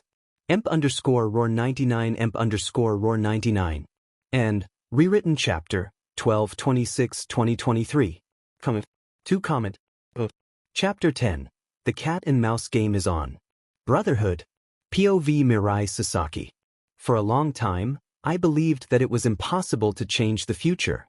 In fact, any future that I saw through my quirk could not be changed. That was an absolute rule. How wrong I was. I remember spending much of the night reading some files related to Kai Chisaki and his alleged illegal operations. Operations of which no concrete evidence has been found. I remember yawning and possibly falling asleep without realizing it due to overwork. However, something happened. Something happened while I was sleeping. Without any explanation. My quirk had been activated involuntarily, causing me an unbearable headache and a strong burning in my right eye. At that precise moment, when my eyes abruptly opened, the future changed. Click here to play image.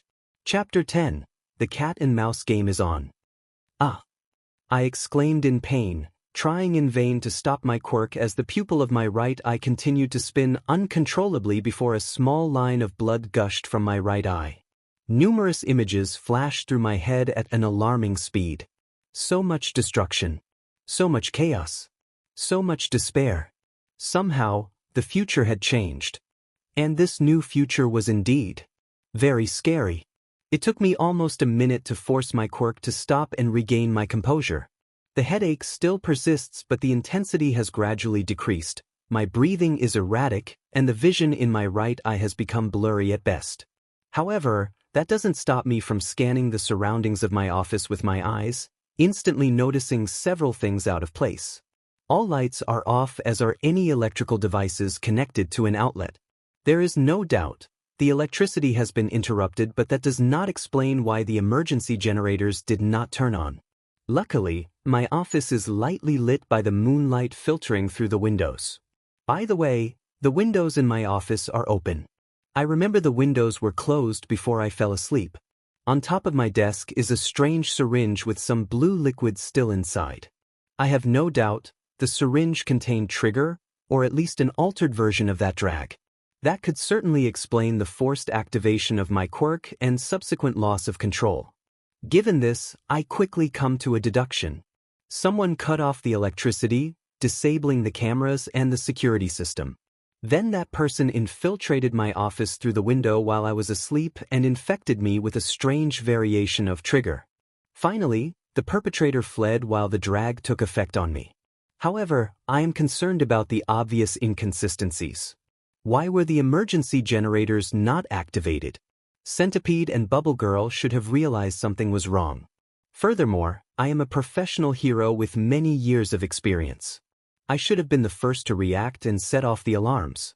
But for some reason, I was still sleeping. Unless, I mutter thoughtfully, standing up cautiously before discovering some footprints on the ground next to me. Small footprints, possibly belonging to a small child's shoes. Small footprints stained with what appears to be blood. As expected, I quickly followed the origin of the small footprints to the center of my dark office, where I could make out something extremely disturbing through the darkness. Fo, fo, fo. Bubble Girl lay completely still on the ground covered in blood while the handle of a knife protruded from her chest. Fo, fo, fo. Shock became evident on my face as I took a couple of steps back in complete disbelief. Quickly, a sinking and despairing feeling spread throughout my body as I tried to gather my thoughts. This doesn't make sense. None of this makes sense. I clench my fists and teeth tightly due to my incompetence before gathering enough courage and checking Bubble Girl's pulse. At that precise moment, all the lights turned on in unison before a robotic but childish voice resounded loudly through the speakers of my entire hero agency. Loudspeaker, a corpse has been found. Everyone go to Sir Nightie's office. What the hell? Click here to play GIF. Then the sound of heavy breathing reached my ears. A corpse! Bubble Girl exclaimed in complete confusion after opening her eyes abruptly and taking a deep breath. Wait a second. Why am I covered in ketchup? Loudspeaker, that was a joke. Nishishi. The childish voice taunts us through the speakers as if this is all some kind of twisted game. But the way, this recording will self-destruct in. Now. Immediately afterward, some smoke seeped through the speakers before a series of short circuits rendered them unusable. I let out a breath I didn't know I was holding, focusing my attention on Bubble Girl's visibly confused face. Now that the lights are on, it becomes more than evident that the stains on the floor were not blood and the alleged knife was nothing more than a toy. Not long after, the few heroes and employees who worked at my agency at the time gathered in my office.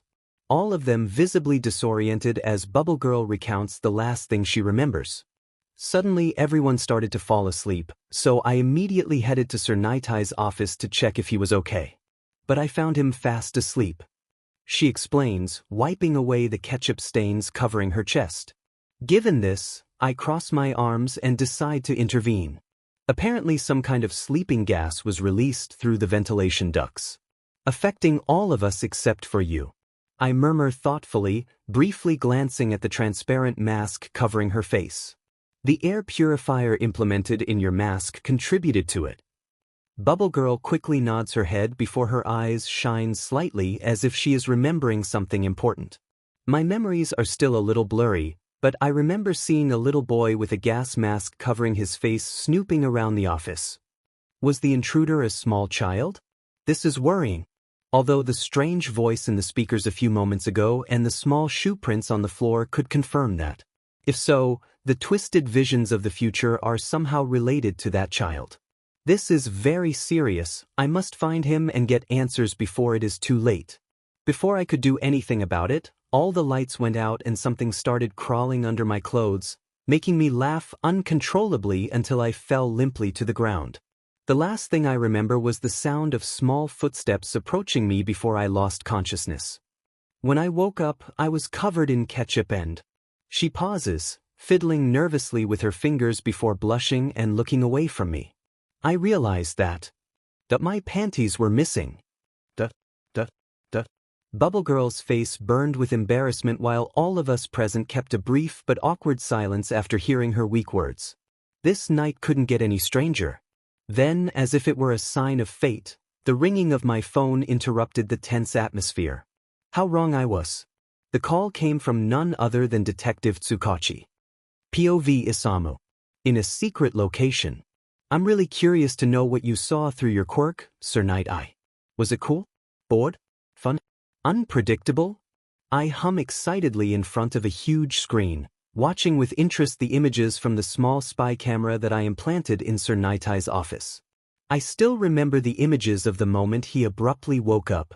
The expression of horror, helplessness, and despair on his face was enough to give me an idea of what he possibly saw through his quirk. There is no doubt. The future will be amazing. Through the huge screen, I can observe in detail Sir Night Eye's completely serious face while he now holds his phone tightly to his ear, receiving a brief report from my favorite detective about the current situation. Come on, Sir Night. Join the hunting party and keep me entertained. I cheer with great enthusiasm, swinging Bubble Girl's panties in the air before realizing what I'm doing. Why the hell did I steal her panties in the first place? At this, I lightly bite my lips remembering that peculiar situation. Bubble Girl was lying on the ground completely unconscious and defenseless. I couldn't resist the temptation. So I gave in to my instincts and did what any boy my age would do in that situation. Stealing her panties and then drenching her in ketchup. Watching Bubble Girl's completely embarrassed face when she realized that her panties had disappeared was certainly gratifying and fun. "Very well, I have decided," I exclaimed with a small mischievous smile on my face. "These panties will go straight to my trophy room. And they probably won't be the only ones. Hee hee. Click here to play image. But first, let's fan the flames of chaos a little." I hummed happily, cracking my fingers before starting to type rapidly on my computer. #MischiefNight. Not long after, a controversial image was posted anonymously on the internet, instantly causing shock and going viral in just a few minutes. The image shows a pair of small hands proudly holding a black panty while in the background Bubble Girl lies sprawled on the floor, apparently asleep and covered in ketchup with an exhausted and suspicious smile on her face. As expected, the internet did its thing and everything was misinterpreted. POV third person. Shortly after dawn, the first reports reached the police station. Reports of a huge explosion lighting up the skies right where a complex presumably belonging to the Yakuza was located. Reports of a massive blackout in all areas surrounding the explosion along with a total communications blockade. That was enough to set off all of Naomasa Tsukachi's alarms. He knew that pattern of events more than anyone. However, the first reports that reached the police station did so with a significant delay, which caused the heroes and the police forces to arrive too late at the scene. What they found in the devastated Shai Hasaikai facility was certainly disturbing and disconcerting. There was a huge crater in the middle of where the main garden was previously located. Surrounding cars were destroyed, overturned or engulfed in flames while the entire area was covered in debris, bullet casings, and obvious blood stains. The detective knew, without a doubt, that a fierce battle with deadly results had taken place there. However, there were no signs of those involved anywhere. Nor were any bodies found. Not long after, access to the network of tunnels and underground facilities was found. But the situation inside was not much different from that on the surface. The hallways were dark and ominous while the walls were filled with claw marks and blood splatters. Not to mention the discovery of a couple of cryptic and sinister messages written on the walls in none other than ketchup. "The Chamber of Chaos has been opened. Enemies of Hydra. Beware. The world will soon belong to us." The situation for Detective Tsukachi was, at best, frustrating and delicate. Taking into account that shortly after he had to deal with the strange situation that occurred at Sir Nitai's hero agency along with the problematic image that went viral on the internet. An image that was easily misinterpreted and caused many problems. Shortly after, outside Sir Nitai's hero agency. Pervert. Can anyone think of the children who have seen that image? They consider that funny and worthy of respect. That is very wrong. You're supposed to be a hero. We want a credible explanation. I want to cover you in ketchup too, Bubble Girl. Won't somebody please think of the children? Are you recording? We find ourselves outside Sir Nitai's hero agency where a crowd of people has gathered to demand an official explanation after the controversial viral photo on social media. So far, Sir Nitai's agency has refused to give an official statement. Keep tuning into Cognito TV and find out the hottest news of the moment. Inside the hero agency, Bubble Girl turns off the TV. "That little sheet," she mutters, visibly angry and embarrassed as the screams of a small crowd continue to echo outside. "When I put my hands on him, I'm going to." "You're going to what?" Centipede quickly intervenes. "From now on you must be more careful with what you say. Even though all this is just a misunderstanding, public opinion does not favor us." He mutters thoughtfully before huffing. "I'm afraid this is just what the person responsible for this whole mess wanted." At this, Bubble Girl lowers her head in resignation. "I hope Sir Nitai is well," she whispered, still remembering Sir Nitai's completely serious expression as he hurriedly left the hero agency after the detective's brief call. However, her memories were abruptly interrupted after a ketchup bottle crashed through a window not far from her. Do you like ketchup? Here's more ketchup, you degenerate fetishist. The angry shout of a person outside caused Bubble Girl to flinch. I'm not a degenerate. I would never dare to. That brat has made everyone believe that he and I. She grits her teeth in frustration as her face takes on a red tint in a mix of anger and shame. Keep calm, Bubble Girl. Centipede murmured in a soft tone, trying to calm her down even a little. After all, I highly doubt that this situation could get even worse. Just after saying those unfortunate words, a series of loud knocks on the front door caught their attention. Commission of Heroes. Open the door. Then the door was smashed down. Meanwhile, at the police station. I really need a long vacation. Detective Tsukachi mutters thoughtfully, stepping inside his office before huffing and quickly swallowing another aspirin for his growing headache. What do you think about this whole disaster? He asks seriously, focusing his attention on the person next to him. At this, Sir Night Eye simply stared at the detective for a few seconds with an unreadable expression before finally breaking the tense silence. First, a brat sneaks into my hero agency and drags me with an unknown version of Trigger, causing the involuntary activation of my quirk and forcing me to take a peek into a dark future. Second, I almost suffered a mental breakdown after thinking that Bubble Girl had been brutally murdered in my office. But that turned out to be just a sick joke on the part of the little psychopath. Third, I learned that the Shai Hasaikai facilities were attacked by an unknown force. As a result, all of them, including Overhaul, disappeared from the map. And from what I have seen recently in that devastated place, the chances of them still being alive are very low. He whispered in a deadly serious tone, reconsidering every possible scenario as a distant look spread across his face. And last but not least, the press's attention seems to be more focused on discrediting my hero agency due to the controversial Bubble Girl photo. What exactly am I supposed to think? He murmurs with a hint of irony, still taking in the chaotic chain of events that occurred in a single night. Not to mention that somehow, each and every one of those events is related to that child. The detective nods his head slightly, reluctantly accustomed to the chaotic and strange situations caused by Isamu. At the moment we know that the child identifies himself using the acronym C. However, the meaning of those acronyms remains a mystery to us, as does his quirk, but based on everything that has happened to date, we theorize that it could be a powerful intelligence quirk. The detective explains calmly as he massages his chin thoughtfully. In addition, recent evidence suggests that he is part of this mysterious criminal organization called Hydra. Sir Night Eye intervened with a completely serious expression on his face before clenching his fists tightly, remembering the disturbing visions of the future. We must stop them. And this is where I come in. Nisa's voice echoed in the distance, causing Detective Tsukachi and Sir Night Eye to direct their gazes toward the door moments before Eraserhead entered the office with a tired and displeased expression. Eraserhead? What are you doing here? You were supposed to be with Hawks gathering clues. The detective couldn't help but ask with a raised eyebrow.